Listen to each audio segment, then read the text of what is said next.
Hi guys and welcome back to the channel Deepak Yadav Education. Welcome to the daily Hindu news and editorial analysis of 29th of April 2022.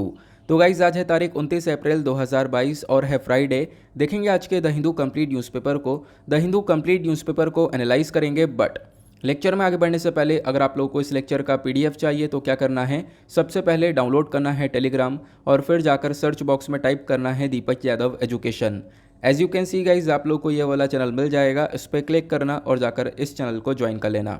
देखो, अगर आप लोगों को इस तरीके से ये चैनल नहीं मिलता है तो नीचे डिस्क्रिप्शन बॉक्स में डायरेक्टली आपको पीडीएफ लिंक के नाम से एक लिंक मिल जाएगा। जैसे आप लोग उस पर क्लिक करोगे ये चैनल ऑटोमेटिकली ओपन हो जाएगा, इसको जाकर ज्वाइन कर लेना। ज्वाइन करने से फ़ायदा क्या होगा, यहाँ पर आप लोगों को डेली बेसिस पर लेक्चर का पीडीएफ मिल जाता है, डेली करंट अफेयर के वीडियो का पीडीएफ मिल जाता है और डेली बहुत सारे डिजिटल नोट्स मिल जाते हैं। नाउ बढ़ते हैं आगे। आगे बढ़ने से पहले हमेशा की तरह हम लोग अपने लेक्चर को एक मैप के क्वेश्चन के साथ स्टार्ट करेंगे। तो आज आप सभी लोगों को मैप में जाकर देखना है सोनपर हिल्स को कहाँ पर है ये एग्जैक्टली लोकेटेड, अच्छे से मैप में देखना। देन उसके बाद आकर नीचे कमेंट सेक्शन में टाइप करना, जिससे कि आप लोग इसको लंबे समय तक याद रख पाओगे। साथ ही साथ एक क्वेश्चन सॉल्व करेंगे जो कि यूपीएससी प्रीवियस ईयर साल 2017 के प्रीलिम्स में पूछा गया था। डेली बेसिस पर हम लोग यहाँ पर एक प्रीवियस ईयर क्वेश्चन को भी सॉल्व करते हैं। ट्रिकी सा क्वेश्चन है लेकिन बहुत इजी है। हमने काफ़ी बार इंडस वाटर ट्रीटी के बारे में पढ़ रखा है, तो उस इंडस वाटर ट्रीटी के अंदर हमने काफ़ी सारी रिवर्स के बारे में पढ़ा था, पूरे इंडस रिवर सिस्टम के बारे में पढ़ा है हमने, तो उसी के रिगार्डिंग एक क्वेश्चन है। तो डेफिनेटली आप सॉल्व कर पाओगे, थोड़ा सा दिमाग लगाना और आराम से यहाँ पे क्वेश्चन हो जाएगा। क्वेश्चन के अंदर क्या बोला गया, इंडस रिवर सिस्टम के रेफरेंस में नीचे ऑप्शन में आपको 4 रिवर्स के नाम दिए गए, चेनाब, झेलम, रवि और सतलज। ये 4 नदियों के नाम ऑप्शन के अंदर दिए गए और बोला यह गया कि इन 4 नदियों में से 3 नदियां ऐसी हैं जो कि डायरेक्टली एक नदी के अंदर जाकर मिलती हैं। तो इन 4 नदी में से एक नदी ऐसी है जहाँ पर 3 नदियाँ आकर मिल रही हैं और वो नदी जाकर डायरेक्टली इंडस वाली नदी से कनेक्ट हो रही है। तो वो नदी कौन सी है ये आप लोग को बताना है, ठीक है। वो कौन सी रिवर है जिसके अंदर 3 रिवर आकर पोर हो रही हैं और वो जो रिवर है वो जाकर डायरेक्टली इंडस रिवर से कनेक्ट हो रही है। तो उस रिवर का आपको नाम बताना है नीचे कमेंट सेक्शन में। एक बार इस क्वेश्चन को मैं इंग्लिश में भी रीड कर देता हूँ ताकि आप लोग यहाँ पर आराम से चीज़ों को समझ पाओ। वैसे तो समझ गए होंगे। तो पूछा गया, with reference to the Indus river system of the following 4 rivers, 3 of them pour into one of them which joins the Indus directly. Among the following, which one is such a river that joins the Indus direct? तो इसका सही answer नीचे comment section में दो। At least सभी को इसमें participate करना है, जैसे मैं आप लोगों से डेली बेसिस पर बोलता हूँ। बाय द वे, इसका जो करेक्ट आंसर है वो मैंने टेलीग्राम पर प्रोवाइड करवा दिया है, वहाँ से चेकआउट कर सकते हो। अदरवाइज थोड़ी देर रुक जाओ, वीडियो के लास्ट में प्रॉपर डिस्कशन करेंगे इस पूरे क्वेश्चन का और कैसे सॉल्व कर सकते हैं वो भी मैं आप लोगों को वीडियो के लास्ट में बताऊँगा। तो चलो शुरुआत करते हैं। यह है आज का सबसे पहला आर्टिकल जो कि पेज नंबर 1 के ऊपर मेंशन्ड आपको देखने को मिलेगा। यहाँ पे 5G सर्विसेज के बारे में चर्चा की गई है। बोला गया जून 2022 तक हम लोग देख पाएंगे जो ये 5G सर्विसेज है इसके स्पेक्ट्रम की ऑक्शनिंग हो पाएगी। स्पेक्ट्रम की ऑक्शनिंग का मतलब क्या है, तो आपको पता होगा जैसे आज के टाइम पर ये एयरटेल हो गया, ठीक है, उसके बाद आइडिया हो गया, जियो हो गया, ये सारे जो हमारे टेलीकॉम सर्विस प्रोवाइडर हैं ये सब यहाँ पे स्पेक्ट्रम को लेते हैं। किससे? सरकार से। मान लो एग्जाम्पल के थ्रू समझते हैं, एक टावर है, अब इस टावर को लगाया गया, इस टावर से क्या निकला है, स्पेक्ट्रम निकल रहा है। समझने के लिए बोल सकते हैं कि एक नेटवर्क है, ये नेटवर्क निकल रहा है आपके घर तक। वो जो नेटवर्क पहुंच रहा है 5G नेटवर्क, 4G नेटवर्क, ठीक है, अभी 5G नहीं पहुंच रहा है बट जो 4G 3G जो भी नेटवर्क पहुंच रहा है उस टावर की मदद से पहुंच रहा है। बट वो जो नेटवर्क है ना वो सरकारी नेटवर्क है, गवर्नमेंट के कंट्रोल में है। तो गवर्नमेंट उसके लिए ऑक्शनिंग करवाती है, यानी बोली लगवाती है। तो जो एयरटेल और जो भी हमारी ये टेलीकॉम सर्विस प्रोवाइडर्स हैं वो यहाँ पर बोली लगाते हैं और अलग अलग फ्रीक्वेंसी के हिसाब से यहाँ पर सेट कर लेते हैं और उसको ले लेते हैं। फिर वो जो सर्विस है वो आपके घर तक मिलती है, ठीक है। तो इस प्रकार से यहाँ पर ये वर्क करता है। अब इसी ऑक्शनिंग को हम लोग 5G सर्विस के रिगार्डिंग करने वाले हैं। तो जून 2022 तक 5G सर्विसेज की ऑक्शनिंग होती हुई नज़र आएगी और बताया ये गया प्रॉपरली जो 5G सर्विस है वो हम लोग देख पाएंगे अगस्त से सितंबर के बीच में मिलने लगेगी, ठीक है। एक्सपेक्टेशन इतनी बोली जा रही है कि भाई एक्सपेक्टेशन इतनी है कि हाँ अगस्त सितंबर के बीच में हम लोग 5G सर्विसेज को लेकर आएंगे और इसको लेकर सरकार काफ़ी कॉन्फिडेंट है, ये भी आप लोग यहाँ पर देख पा रहे होंगे। तो बस इस आर्टिकल के अंदर ये छोटी सी इन्फॉर्मेशन थी। आई होप आपको सारी इन्फॉर्मेशन क्लियर हो चुकी है। लेकिन आपको पता होगा हर एक आर्टिकल को हम लोग पूरे 360 डिग्री में कवर करते हैं।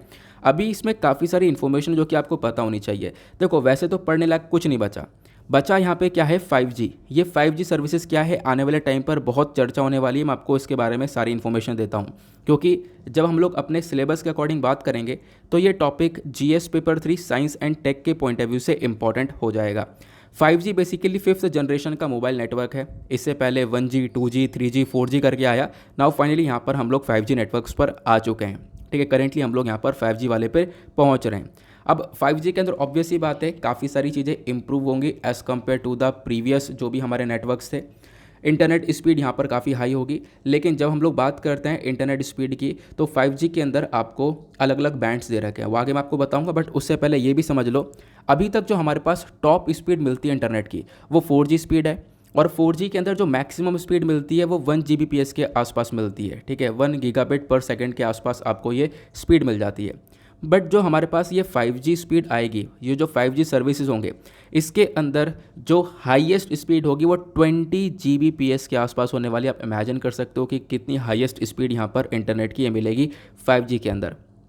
अब यहाँ पे मैं आपको बताता हूँ कि किस प्रकार से ये जो हमारा जनरेशन है ये इवॉल्व हुआ, कैसे उठता हुआ चला। यानी कि पहला जो फर्स्ट G है वो कब आया था। देखो, फर्स्ट G को लॉन्च किया गया था 1980 में, और ये वर्क करता था रेडियो सिग्नल्स के ऊपर। उस समय सिर्फ और सिर्फ वॉइस कॉल ही हो सकती थी, उसके अलावा और कोई भी, जैसे आज के टाइम पर वीडियो कॉल्स और भी बहुत सारी चीज़ें सपोर्ट करता है यहाँ पे सिस्टम, वैसे उस समय नहीं हुआ करता था। देन उसके बाद यहाँ पे चीज़ें इंप्रूव होती रहीं, थोड़े इनोवेशंस होते रहे, तो 2G को भी लॉन्च कर दिया गया 1990 के अंदर में। फिर जो 2G है वो डिजिटल रेडियो सिग्नल्स का इस्तेमाल करने लगा, और अब यहाँ पे हम लोग वॉइस कॉल के साथ साथ डेटा को ट्रांसमिट करना स्टार्ट कर चुके थे। डेटा को ट्रांसमिट कर रहे थे, 64 kbps की स्पीड यहाँ पर हम लोग को मिल रही थी, kbps की। उसके बाद यहाँ पर 2000 के अंदर क्या होता है, 3G को लॉन्च करते हैं। तो सन 2000 में 3G को लॉन्च किया गया। अब जो इंटरनेट की स्पीड है वो 1 Mbps से 2 Mbps की मिलने लगी। अब यहाँ पर क्या था कि हम लोग टेलीफोन सिग्नल्स को ट्रांसमिट कर सकते थे, वीडियो कॉल्स कर सकते थे, और कॉन्फ्रेंसिंग वगैरह होनी स्टार्ट हो चुकी थी। देन उसके बाद अगेन और इनोवेशंस हुए और यहाँ पर चीज़ें डेवलप हुई। देन 4G को लॉन्च किया गया 2009 के अंदर में, और 4G के अंदर हम लोग देख पा रहे हैं जो स्पीड है वो 100 Mbps से लेकर 1 Gbps की स्पीड तक यहाँ पर मिल जाती है। और यहाँ पर हम लोग 3D वर्चुअल रियलिटी तक पहुँच चुके हैं, चीज़ें काफ़ी डेवलप हो चुकी हैं। अब फाइनली हम लोग 5G के ऊपर आए हैं। अब 5G के अंदर बात करें तो 5G में हम लोग को 3 बैंड मिल जाती हैं, 3 तरीके के आपको बैंड मिल जाएंगे। एक होता है लो, दूसरा मिडिल और तीसरा हाई। ठीक है, लो, मिडिल और हाई बैंड्स हम लोगों को मिल जाते हैं। अब इसका मतलब क्या है, इसका मतलब इंटरनेट की स्पीड से जो लो बैंड स्पेक्ट्रम है उसके अंदर जो इंटरनेट की स्पीड होगी वो कम होगी। मैक्सिमम स्पीड यहाँ पर 100 Mbps की देखने को मिल जाती है। ठीक है, लेकिन अब यहाँ पर आप कह सकते हो जो ये हमारा लो बैंड स्पेक्ट्रम है जहाँ पे स्पीड कम मिल रही है, ये हम लोग आराम से इस्तेमाल कर सकते हैं। जो कमर्शियल सेलफोन यूज़र्स हैं वो यहाँ पर इस्तेमाल कर सकते हैं। तो लो बैंड स्पेक्ट्रम का डेफिनेटली बहुत ज़्यादा यूज़ होगा। लो बैंड के बाद यहाँ पर 5G के अंदर दूसरा बैंड आता है मिड बैंड स्पेक्ट्रम। और मिड बैंड स्पेक्ट्रम में क्या होगा, जो इंटरनेट स्पीड है वो लो बैंड से थोड़ी सी ज़्यादा तेज़ हो जाएगी। फिर उसके बाद हाई बैंड स्पेक्ट्रम आएगा। हाई बैंड स्पेक्ट्रम में आपको एक हाईएस्ट स्पीड मिला करेगी, यहाँ पे बताया गया, लेकिन यहाँ पर इसका जो कवरेज होगा वो थोड़ा सा लिमिटेड होगा। लिमिटेड कवरेज में यहाँ पर स्पीड मिलेगी। जो हमारे मिड बैंड और हाई बैंड है, लिमिटेड कवरेज में इसको कवर किया जाएगा। बस खाली इतनी सी इन्फॉर्मेशन ध्यान रखना। बाकी अब आपका क्वेश्चन होगा, बड़े आराम से हम लोग इंप्लीमेंट कर रहे हैं, क्या कोई प्रॉब्लम्स नहीं आएंगी इसके अंदर? तो बिल्कुल हैं। 5G टेक्नोलॉजी को इंप्लीमेंट करने के लिए हमारे पास काफ़ी सारे चैलेंजेस भी हैं। सबसे बड़ा चैलेंज क्या आता है, लो फाइबराइजेशन फुटप्रिंट। इसका मतलब क्या है, देखो जो फाइबर की कनेक्टिविटी होती है, अब आपको पता होगा यहाँ पर जो फाइबर की कनेक्टिविटी है वो लगाई जाती है, तो इसको अपग्रेड करने की ज़रूरत है। आज के टाइम पर यहाँ पे हम लोग देख पाते हैं जो फाइबर कनेक्टिविटी है वो बहुत कम है, और उसको हमें इंक्रीज़ करना होगा। जो प्रेजेंट टाइम में आप लोग देख पाओगे 30% के आसपास की ये कनेक्टिविटी देखने को मिल जाती है। इसको इंक्रीज़ करने की ज़रूरत है, उसके बाद ही हम लोग इस 5G को हर जगह पर प्रॉपरली लॉन्च कर पाएंगे। उसके बाद यहाँ पे बताया गया दूसरा सबसे बड़ा चैलेंज है मेक इन इंडिया को हम लोग चला रहे हैं। देखो बहुत सारे जो हार्डवेयर्स हैं ना वो हम लोग अपने कंट्री के अंदर खुद बनाने लग रहे हैं। अब मेक इन इंडिया को चलाया गया, जिसकी वजह से जो बहुत सारा जो हमारा टेलीकॉम सेक्टर से रिलेटेड जो इक्विपमेंट्स मैन्युफैक्चरिंग वगैरह जो भी इक्विपमेंट्स वगैरह आ रहे थे विदेश से, उसको हमने बैन कर दिया। तो ये कहीं ना कहीं हम लोगों को चैलेंज के अंदर देखने को मिल जाएगा कि काफ़ी सारा जो इक्विपमेंट्स जो कि हम लोगों को पहले मिल रहा था, हम लोग काफ़ी हद तक डिपेंड थे वहाँ पर उस चीज़ के ऊपर, तो वो चीज़ें नहीं मिल पाएंगी। बट उसको हम लोग अपने कंट्री के अंदर खुद डेवलप करने की कोशिश कर रहे हैं। तीसरा सबसे बड़ा चैलेंज देखने को मिलेगा, जो 5G सर्विस है ये बहुत ज़्यादा हाई होगी, मतलब कि दुनिया भर में जो नेट चल रहा है उससे भी काफ़ी ज़्यादा कॉस्टलियर देखने को मिल जाएगी इंडिया के अंदर, ये बताया गया। ठीक है, तो वो आने वाले टाइम पे पता चलेगा जैसे जैसे यहाँ पे ये सर्विसेज प्रॉपरली इंप्लीमेंट होती हैं। तो आई होप आप लोगों को यहाँ पर इस आर्टिकल के रिगार्डिंग सारी इन्फॉर्मेशन, एक एक इन्फॉर्मेशन मिल चुकी है। अगले आर्टिकल पर आते हैं। नेक्स्ट आर्टिकल इसके बराबर में है, हमारे पीएम मोदी ने का एक स्टेटमेंट है। स्टेटमेंट यह है कि जो अफ्स्पा एक्ट है, अफ्स्पा एक्ट कौन सा है? Armed forces special powers act. अब देखो ये जो एक्ट है इसके बारे में आपको काफ़ी बार पढ़ा रखा है और बहुत से लोगों ने पढ़ रखा है, तो जो रिवाइज़ करना चाहते हैं वो रिवाइज़ कर सकते हैं। अदरवाइज़ जिनको सारी चीज़ें याद हैं इस एक्ट के रिगार्डिंग, वो 2 मिनट के लिए आगे वीडियो स्किप कर दें और आगे वाले आर्टिकल पर आओ, हम लोग वहाँ पे थोड़ा सा अगला डिस्कशन करेंगे। बट अभी जो ये आर्टिकल है इसके अंदर क्या मेंशन किया गया कि देखो हम लोग काफ़ी सारे एरिया से, खासकर जो नॉर्थ ईस्टर्न स्टेट्स हैं वहाँ से हम लोग अफ्स्पा एक्ट को हटा रहे हैं। हमने काफ़ी सारी जगह से हटाया भी, रिसेंटली आपको याद होगा मैंने ये आर्टिकल कवर करवाया है ना। तो अब यहाँ पे फोकस ये है कि हम लोग पूरे एरिया से इसको हटाएं, लेकिन हटाएंगे कब? जब सिचुएशन सही होगी। जब हम लोग बात करते हैं नॉर्थ ईस्टर्न स्टेट्स की, तो यहाँ पर आप लोग नॉर्थ ईस्ट इंडिया का मैप देख पाओगे। इधर आपको असम, मेघालय, त्रिपुरा, मिजोरम, ठीक है, फिर मणिपुर, नागालैंड, अरुणाचल प्रदेश, सिक्किम, ये सारे जो स्टेट्स हैं हमारे नॉर्थ ईस्टर्न स्टेट्स हैं।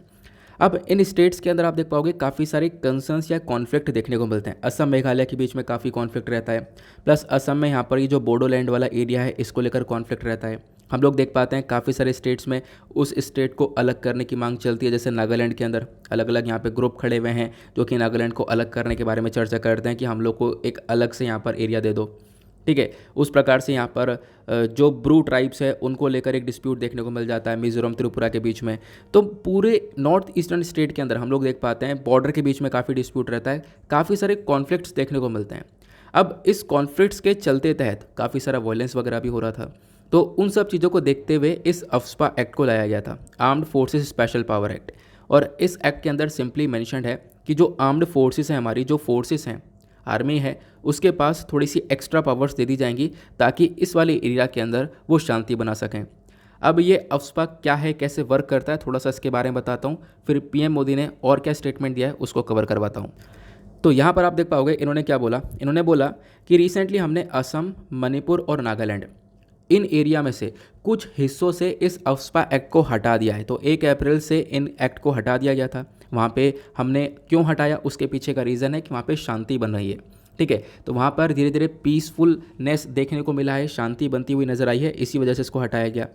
लेकिन उसके साथ साथ अभी भी बहुत सारे एरिया के अंदर 10 साल से वो अफ्स्पा एक्ट लगा हुआ है। ठीक है, उसको भी हम लोग रिमूव करेंगे, लेकिन रिमूव कब करेंगे? जब वहाँ से वायलेंस ख़त्म हो जाएगा, वहाँ पे सही से शांति मेंटेन हो जाएगी, तभी हम लोग उसको रिमूव कर पाएंगे। ऐसा यहाँ पे पीएम मोदी का कहना है। आई होप आप लोग यहाँ पर इसको समझ गए होंगे। अब ये सारी बातें कब बोली गई हैं? जब यहाँ पे एक असम के जो दीपू है वहाँ पर यूनिटी डेवलपमेंट रैली चल रही थी, तो उसी रैली को एड्रेस करते हुए पीएम मोदी ने ये सारे स्टेटमेंट दिए। बाकी मैं आप लोग को अफ्स्पा के बारे में कुछ इन्फॉर्मेशन देता हूँ जो आप लोग लिख सकते हो। फिलहाल एक चीज़ बताना भूल गया हूँ, इस आर्टिकल को सिलेबस में कहाँ पे रिलेट कर पाओगे? तो जीएस पेपर 3 में रिलेट कर पाओगे।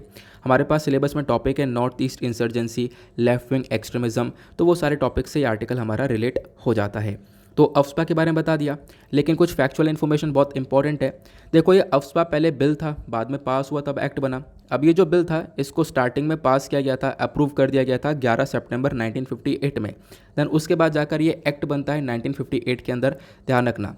उसके बाद यहाँ पर क्या हुआ, ये एक्ट मैंने आपको बताया किस लिए लाया गया, क्योंकि नॉर्थ ईस्टर्न स्टेट्स में काफ़ी वायलेंस देखने को मिल रहा था। उस वायलेंस को कंट्रोल करने के लिए, क्योंकि इनफैक्ट हो ये रहा था कि उस वायलेंस को वहाँ की राज्य सरकार भी कंट्रोल नहीं कर पा रही थी, इसी वजह से इस एक्ट को लाया गया।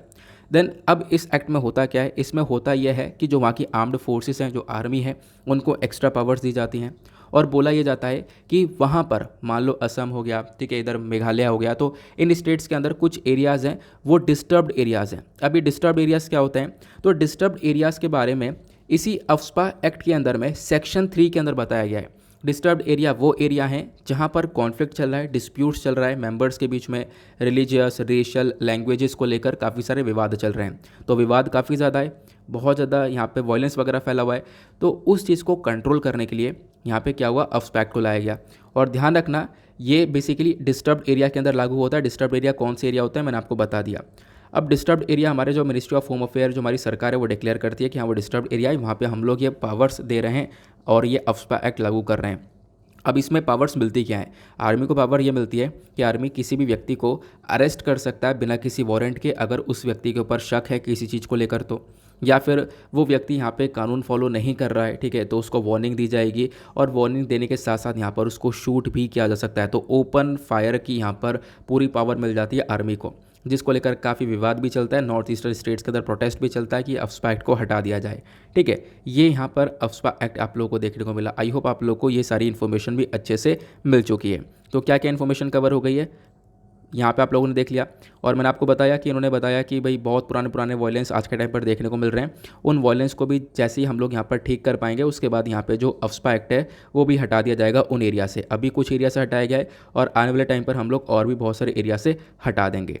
आगे चलते हैं अगले आर्टिकल पर, लेकिन उससे पहले आपने वीडियो को लाइक नहीं किया तो फटाफट लाइक का बटन है उसको दबा दो, और एक सपोर्ट अपना दिखाना होता है, वो आप लोग सपोर्ट दिखा सकते हो, ओके। और जो भी क्वेश्चन पूछे जाते हैं उसका कमेंट में आंसर दिया करो। जैसे हम लोगों ने अभी प्रीवियस ईयर क्वेश्चन पूछा है तो उसका आंसर दो, काफ़ी कुछ यहाँ पे आप लोगों को सीखने को मिलने वाला है। नाउ आते हैं अगले आर्टिकल की तरफ। नेक्स्ट आर्टिकल एक और इम्पॉर्टेंट आर्टिकल आ जाता है हमारे पास। इंडिया बांग्लादेश के बारे में चर्चा की गई है, दोनों के बीच में डिस्कशन हुआ है, हाई लेवल विजिट यहाँ पर देखने को मिली है, काफ़ी सारे टॉपिक्स के ऊपर चर्चा की गई है। ये बहुत ज़बरदस्त आर्टिकल है। इस आर्टिकल को आप लोग जीएस पेपर 2 इंटरनेशनल रिलेशन से रिलेट कर पाओगे। और यहीं पर मैं आप लोगों का जो इंडिया बांग्लादेश का एक टॉपिक है, जो चैप्टर है इंटरनेशनल रिलेशंस के अंदर, वो पूरा कवर करवा दूंगा। तो बस खाली आप लोग ध्यान से सुनते हुए चलना। जो हमारे एक्सटर्नल अफेयर मिनिस्टर हैं एस जयशंकर साहब, ये थर्सडे में कहाँ पहुँचे, बांग्लादेश में पहुंचे और वहां पर जाके डिस्कशन किया गया। ये आप देख पाओगे बांग्लादेश की पीएम बैठी हुई हैं और शेख हसीना, इनके साथ में चर्चा की गई है। और यहाँ पे चर्चा के अंदर हमने देखा, पूरा फोकस हमने किया है कि हम अपने रिलेशंस को थोड़ा और बेहतर कर पाएँ। देखो फोकस ये है कि आज के टाइम पर इंडिया बांग्लादेश दोनों के रिलेशंस काफ़ी अच्छे चलते हैं। इनफैक्ट दोनों कंट्रीज़ के बीच में काफ़ी सिमिलैरिटीज़ इस चीज़ को देखने को मिलेगी कि अभी यूक्रेन वॉर देखने को मिला और इस यूक्रेन क्राइसिस के अंदर में दोनों कंट्रीज़ के थ्रू एक से स्टेप उठाए गए कि मतलब आप कह सकते हो कि काफ़ी सारी जगह पर अगर इंडिया ने एब्सटेन किया है वोटिंग के अंदर में, तो यहाँ पे बांग्लादेश ने भी वोटिंग की है, एब्सटेन कर दिया इस वोटिंग के अंदर में, ठीक है। तो इस प्रकार की चीज़ें देखने को मिली है, दोनों कंट्रीज़ में काफ़ी सारी सिमिलैरिटी देखने को मिली है। तो हम लोग यहाँ पर एक पॉजिटिव डिस्कशन करे हैं और हमने यहाँ पर अपनी नेबरहुड को और प्लस पार्टनरशिप को और ज़्यादा इंक्रीज़ करने के ऊपर पूरी तरह से फोकस किया है बांग्लादेश के साथ में। देन उसके बाद यहाँ पर और क्या मेंशन किया गया, यहाँ पे आप देख पाओगे कोविड-19 के टाइम पर हमने हेल्प काफ़ी सारी प्रोवाइड करवाई थी बांग्लादेश को, आपको याद होगा इसके बारे में, हमने काफ़ी सारे आर्टिकल्स कवर कर रखे हैं। और प्रॉपरली एक चीज़ फोकस में रखी गई है इस मीटिंग के अंदर, वो है व्यापार, जो हमारा ट्रेड है, कॉमर्स है, प्लस यहाँ पे कनेक्टिविटी की किस प्रकार से हम लोग बांग्लादेश और इंडिया के बीच में कनेक्टिविटी को और अच्छे से बढ़ा पाएंगे, प्लस यहाँ पे कोविड-19 की वजह से जो भी प्रॉब्लम्स आई है उसको हम लोग कैसे रिजॉल्व कर पाएंगे। तो इस चीज़ को लेकर यहाँ पे डिस्कशन किया गया। फिर उसके बाद एक और मेजर टॉपिक है, यहाँ पर आप देख पाओगे बांग्लादेश ने भारत से एक रिक्वेस्ट करी है। रिक्वेस्ट क्या करी है कि बांग्लादेश के जो अंदर RAB है, रैपिड एक्शन बटालियन, इस रैपिड एक्शन बटालियन के ऊपर यूएस ने यानी अमेरिका ने सैंक्शन लगा रखे हैं, ठीक है, एक्स्ट्रा जुडिशियल किलिंग के इनके ऊपर सैंक्शन लगा दिए हैं। और बांग्लादेश चाहता यह है कि भारत यहाँ पे बांग्लादेश का साथ दे और इस सैंक्शन को यूएस से हटवाने में मदद करे, ठीक है। तो ये भी यहाँ पर बांग्लादेश की साइड से एक रिक्वेस्ट देखने को मिली है इस पर्टिकुलर मीटिंग के अंदर। आई होप आपको ये आर्टिकल क्लियर हो चुका है, बट अब जो कवर करने वाले हैं वो इससे भी कहीं गुना ज़्यादा इंपॉर्टेंट है, बस खाली स्क्रीन पर आप लोग नीचे देखते हुए चलना, ठीक है। अब यहाँ पे हम लोग बात करेंगे इंडिया बांग्लादेश के रिलेशंस के बारे में, रिलेशंस कैसे एस्टेब्लिश हुए, करेंट टाइम पे कैसे हैं रिलेशंस, प्लस यहाँ पे क्या क्या चैलेंजेस है दोनों के रिलेशंस के बीच में। बहुत ज़बरदस्त टॉपिक होने वाला है। और ये जो सारी इन्फॉर्मेशन आप लोग को मिलती है, देखो ये सारी इन्फॉर्मेशन मैं आपको टेलीग्राम पर प्रोवाइड करवा देता हूँ। काफ़ी सारे लोग फिर भी परेशान रहते हैं ये इन्फॉर्मेशन नहीं मिले। देखो डेली बेसिस पर ये सारी इन्फॉर्मेशन मिल जाती है। करना क्या है, आप टेलीग्राम चैनल पर जाना, वहाँ से PDF को डाउनलोड कर लेना पीडीएफ जैसे आप डाउनलोड करोगे उसको एडोब एक्रोबेट नाम का एक ऐप है उसके अंदर ओपन कर लेना। आपके सामने कुछ येलो कलर के पॉइंट्स डॉट दिखाई देंगे, जैसे कि आप लोग को यहाँ पर दिखाई दे रहे हैं न्यूज़पेपर के अंदर में। तो जैसे आप इस पर क्लिक करोगे सारे पॉइंट्स ओपन हो जाते हैं, यहाँ पे आप लोग आराम से इनको देख पाओगे। ठीक है, तो परेशान मत हो बिल्कुल भी। मैं कमेंट में काफ़ी सारे लोग होते हैं तो यहाँ पर पॉसिबल हो पाता है मुझसे, तो मैं यहाँ पर एक एक करके रिप्लाई कर देता हूँ कि आप एडोब एक्रोबेट डाउनलोड कर लो। बट यहाँ मैं आपको बता रहा हूँ आप ऐसा कर सकते हो, आपको डेफिनेटली हेल्प मिल जाएगी और ये ओपन हो जाएगा। वैसे काफ़ी सारे लोग डाउनलोड करते हैं, उन लोगों की हेल्प मिल जाए, उन लोगों को हेल्प मिलती है और प्लस यहाँ पर ये जो पीडीएफ है आराम से ओपन भी हो जाता है। ठीक है, तो ओपनिंग का कोई ऐसा इशू नहीं है, आप लोग ये कर सकते हो। हाँ, तो स्टार्ट करते हैं। तो इंडिया बांग्लादेश के जो रिलेशंस हैं, इंडिया जो है पहला ऐसा कंट्री बना जिसने बांग्लादेश को रिकग्नाइज़ किया। ठीक है, जब यहाँ पे बांग्लादेश आज़ाद होता है उसके बाद में। तो बांग्लादेश आज़ाद कब होता है? 1971 दिसंबर के मंथ में। आपको पता होगा एक बांग्लादेश लिबरेशन वॉर हुई थी, क्योंकि उससे पहले वो बांग्लादेश नहीं हुआ करता था, उससे पहले वो पाकिस्तान हुआ करता था। ईस्ट पाकिस्तान के नाम से हम लोग जानते थे। जो आज के टाइम पर पाकिस्तान है वो वेस्ट पाकिस्तान हुआ करता था, और जो बांग्लादेश वाला रीजन है वो पहले ईस्ट पाकिस्तान हुआ करता था। अब जब लड़ाइयाँ हुई तो उसके बाद में जो ईस्ट पाकिस्तान वाला रीजन है वो बांग्लादेश बनाया गया। क्लियर हुआ? अब बात करते हैं, जैसे जैसे आज़ाद हुआ इंडिया ने रिकग्नाइज़ किया, हमारे जो डिप्लोमेटिक रिलेशनशिप हैं वो लगातार इंक्रीज़ होते हुए चले गए। देखो, दोनों कंट्रीज़ के बीच में अलग अलग डिफेंस कोऑपरेशन होते हैं, मतलब कि अलग अलग अभ्यास करती हैं दोनों कंट्रीज़ मिलकर। ये सबसे इंपॉर्टेंट पॉइंट होता है। कभी भी आप लोग किसी कंट्री के रिलेशन पढ़ते हो तो डिफेंस कोऑपरेशन को अच्छे से देख लिया करो, बहुत क्वेश्चन आते हैं। तो दोनों कंट्रीज़ के बीच में अभ्यास के लोग अगर बात करें तो दोनों कंट्रीज़ की आर्मी के बीच में अभ्यास होता है एक्सरसाइज संप्रीति। उसके बाद दोनों कंट्रीज़ की नेवी के बीच में होता है एक्सरसाइज मिलन। ठीक है, फिर उसके बाद बॉर्डर मैनेजमेंट के बारे में बात करें तो इंडिया और बांग्लादेश दोनों एक बहुत लंबा बॉर्डर शेयर करते हैं। लगभग यहाँ पे 4096 किलोमीटर का ये बॉर्डर शेयर करते हैं दोनों कंट्रीज़ मिलकर। एक लॉन्गेस्ट लैंड बाउंड्री यहाँ पे भारत किसी एक कंट्री के साथ में यहाँ पर शेयर करता है, ये सबसे इंपॉर्टेंट चीज़ आपको देखने को मिलेगी। उसके बाद India Bangladesh land boundary agreement भी हुआ था, आपको पता होगा, जहाँ पे कुछ एरिया यहाँ पे हमने और बांग्लादेश ने मिलकर एक्सचेंज किया है। कुछ एरिया हमारे पास था जहाँ पे बांग्लादेशीज रहते थे, कुछ एरिया हमारा बांग्लादेश के पास था जहाँ पर वहाँ पे इंडियंस रहते थे। तो आप ऐसे समझ सकते हो, और दोनों ने उस एरिया को एक्सचेंज कर लिया। मतलब इतने अच्छे से यहाँ पर इस डिस्प्यूट को मेंटेन किया गया, इतने अच्छे से यहाँ पर इस विवाद को ख़त्म किया गया कि हमने वो जो जगह हैं उनको एक्सचेंज कर लिया। ठीक है, तो ये यहाँ पे देखने को मिलता है इस एग्रीमेंट के अंदर में। देन ये तो हमने डिफेंस कोऑपरेशन के बारे में बात करी। अब बात करते हैं रिवर को लेकर क्या क्या कोऑपरेशन देखने को मिलेगा। तो इंडिया और बांग्लादेश दोनों लगभग साथ में 54 कॉमन रिवर्स को शेयर करता है। 54 रिवर यहाँ पर दोनों कंट्रीज़ के थ्रू शेयर की जाती हैं। और एक बायलेटरल जॉइंट रिवर कमीशन आपको देखने को मिलेगा, ये वर्क कर रहा है लगातार जून 1972 से, जो कि यहाँ पे दोनों कंट्रीज़ को बहुत सारे बेनिफिट्स देने के बारे में चर्चा करता है इस रिवर सिस्टम से। देन इकोनॉमिक रिलेशंस के बारे में बात करें तो बांग्लादेश भारत का एक सबसे बड़ा ट्रेड पार्टनर आपको देखने को मिल जाएगा पूरे साउथ एशिया में। इंडिया ने बांग्लादेश को एक्सपोर्ट किया था 2018-19 में लगभग 9.21 बिलियन यूएस डॉलर्स का, और बांग्लादेश से हम लोगों ने इंपोर्ट किया था 1.22 बिलियन डॉलर्स का। तो आप लोग देख पाओगे हम लोग काफ़ी सारा एक्सपोर्ट करते हैं, हमारा पॉजिटिव ट्रेड चलता है बांग्लादेश के साथ में। उसके बाद में बांग्लादेश यहाँ पर अप्रिशिएट करता है भारत के ड्यूटी फ्री और कोटा फ्री वाले सिस्टम को। हम लोगों ने यहाँ पर बांग्लादेश को ड्यूटी फ्री और कोटा फ्री सिस्टम दे रखा है, जिससे कि यहाँ पे जो भी बांग्लादेश हमें सामान भेजेगा उसमें यहाँ पर कोई चार्जेस नहीं लगेंगे, या आप लोगों को देख पाओगे। और ये सारा काम किया गया था कि इसके अंदर में south Asian free trade area के अंदर में 2011 से ही हम लोग ये काम कर रहे हैं, जिससे व्यापार को और ज़्यादा बढ़ावा भी मिलता है। उसके बाद कनेक्टिविटी के बारे में बात करें तो दोनों कंट्रीज़ का मेजर फोकस ये है कि हम लोग एक दूसरे कंट्रीज़ को अच्छे से कनेक्ट कर पाएँ, जिससे रिलेशंस और अच्छे डेवलप हों, व्यापार और अच्छा हो। तो दोनों कंट्रीज़ ने मिलकर उद्घाटन किया एक रेलवे लिंक का। ठीक है, जो कि यहाँ पे हल्दीबारी इंडिया से रहेगी, कहाँ पे बांग्लादेश तक चिल्हाटी तक चलाएगी। ठीक है, ये रेलवे लिंक का उद्घाटन किया गया था। अब उसके बाद यहाँ पे एक और कनेक्टिविटी का प्रोग्राम देखने को मिलेगा, वो है BBIN। BBIN इनिशिएटिव क्या है? यह है बांग्लादेश, भूटान, इंडिया, नेपाल। तो बांग्लादेश, भूटान, इंडिया, नेपाल, ये चारों देश ही आपस में बहुत करीब देखने को मिलेंगे, है ना। तो इनको हम लोग रोड ट्रांसपोर्ट के माध्यम से कनेक्ट करने के ऊपर फोकस करते हैं, और रिसेंटली हमने ये करा भी है। ठीक है। अब भूटान भी इसके अंदर आया है, जहाँ पे हम चारों कंट्रीज़ फोकस करते हैं कि आपस में कनेक्टिविटी प्रॉपर हो जाए। जो पैसेंजर्स आप ट्रैवल कर सकते हो यहाँ से नेपाल में, आराम से बस से बैठो, इधर से ट्रैवल करके आ जाओगे। सामान भेजना हो तो हम लोग सामान आराम से इधर से उधर भेज सकते हैं, ठीक है। व्यापार आराम से कर सकते हैं। तो इस प्रकार की कनेक्टिविटी के ऊपर भी फोकस किया गया है। देन उसके बाद पावर सेक्टर के बारे में बात करें तो एक इंपॉर्टेंट पार्ट है ये इंडिया बांग्लादेश के रिलेशंस का। तो बांग्लादेश आज के टाइम पर भारत से लगभग 1160 मेगावाट जो पावर है वो इंपोर्ट करता है। भारत यहाँ पे ये सारी पावर्स अभी देता है बांग्लादेश को। देन उसके बाद बहुत सारे ग्रुपिंग्स आपको देखने को मिल जाएंगे जहाँ पे दोनों कंट्रीज़ मिलकर काम करती हैं। सबसे इंपॉर्टेंट बात ये ज़रूर ध्यान रखना, जो पहला पॉइंट है, इंडिया यहाँ पे बांग्लादेश को थैंक यू बोलता है हमेशा। किस चीज़ को लेकर? देखो, वो है यूनाइटेड नेशन सिक्योरिटी काउंसिल के अंदर मेंबरशिप को लेकर। इसका मतलब क्या है समझो। यूनाइटेड नेशन सिक्योरिटी काउंसिल ये वही बॉडी है जिसके अंदर टोटल 15 मेंबर्स हैं, 10 नॉन परमानेंट और 5 परमानेंट। अब जो 5 परमानेंट मेंबर हैं इसमें इंडिया नहीं है। आज के टाइम पर 10 नॉन परमानेंट मेंबर हैं, यहाँ पे आपको भारत देखने को मिलेगा। भारत ये बोलता है कि हमें भी एक परमानेंट सीट चाहिए, हम लोग के पास भी वीटो पावर होनी चाहिए, हम भी एक बहुत बड़े देश हैं, है ना। अब यहाँ पर इस चीज़ को सपोर्ट करने वाली बहुत कम कंट्रीज़ है, जिसमें से बांग्लादेश भी है। तो बांग्लादेश भी हम लोग को यहाँ पर इस चीज़ के अंदर सपोर्ट करता है कि हाँ बिल्कुल भारत को यहाँ पर यूनाइटेड नेशन सिक्योरिटी काउंसिल के अंदर एक परमानेंट सीट मिलनी चाहिए। क्लियर हुआ।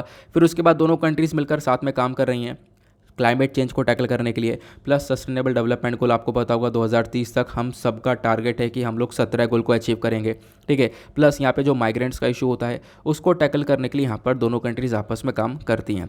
प्लस जो सार्क ग्रुप आपको देखने को मिलेगा, south Asian association for regional cooperation, दूसरा बिम्स्टेक ग्रुप देखने को मिलेगा। इन दोनों ग्रुप्स के अंदर ही यहाँ पे बांग्लादेश और इंडिया दोनों का एक बहुत इंपॉर्टेंट रोल देखने को मिलता है। क्लियर हुआ।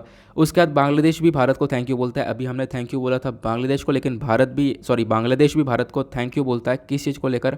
कि हम लोगों ने यहाँ पर पेंडेमिक के टाइम पर, कोविड-19 के टाइम पर बहुत ज़्यादा मदद प्रोवाइड करवाई है। In fact SAARC emergency response fund हम लोग लेकर आए। इस फंड को क्रिएट किया गया जहाँ से काफ़ी सारा पैसे का अनाउंसमेंट किया गया और हम लोगों ने इन कंट्रीज़ की हेल्प करी। इनफैक्ट वैक्सीन्स वगैरह भी प्रोवाइड करवाई हैं। अब बात करते हैं हाल ही में क्या क्या डेवलपमेंट हुआ है दोनों देशों के बीच में। तो इंडिया बांग्लादेश दोनों ने मिलकर अभी 7 एग्रीमेंट्स को साइन किया है, प्लस 3 और प्रोजेक्ट को यहाँ पे एक तरीके से इनॉग्रेट किया है, इसकी उद्घाटन करा है ताकि अपने रिलेशनशिप को और ज़्यादा मजबूत किया जाए। प्लस यहाँ पे फोकस दोनों कंट्रीज़ का ये है कि हम लोग यहाँ पर ज़्यादा से ज़्यादा ट्रेड करें, रिलेशंस को मेंटेन करें। तो इसी चक्कर में जो चट्टग्राम और मोंगला ये 2 पोर्ट आपको देखने को मिलेंगे बांग्लादेश में। तो इन दोनों पोर्ट का बहुत आराम से भारत इस्तेमाल करता है। यहाँ पे गुड्स का इस्तेमाल कर रहे हैं हम लोग, मतलब गुड्स को इधर से उधर ट्रैवल करने के लिए, गुड्स के मूवमेंट के लिए हम लोग यहाँ पर इसका इस्तेमाल करते हैं। तो आप लोग ध्यान रख सकते हो।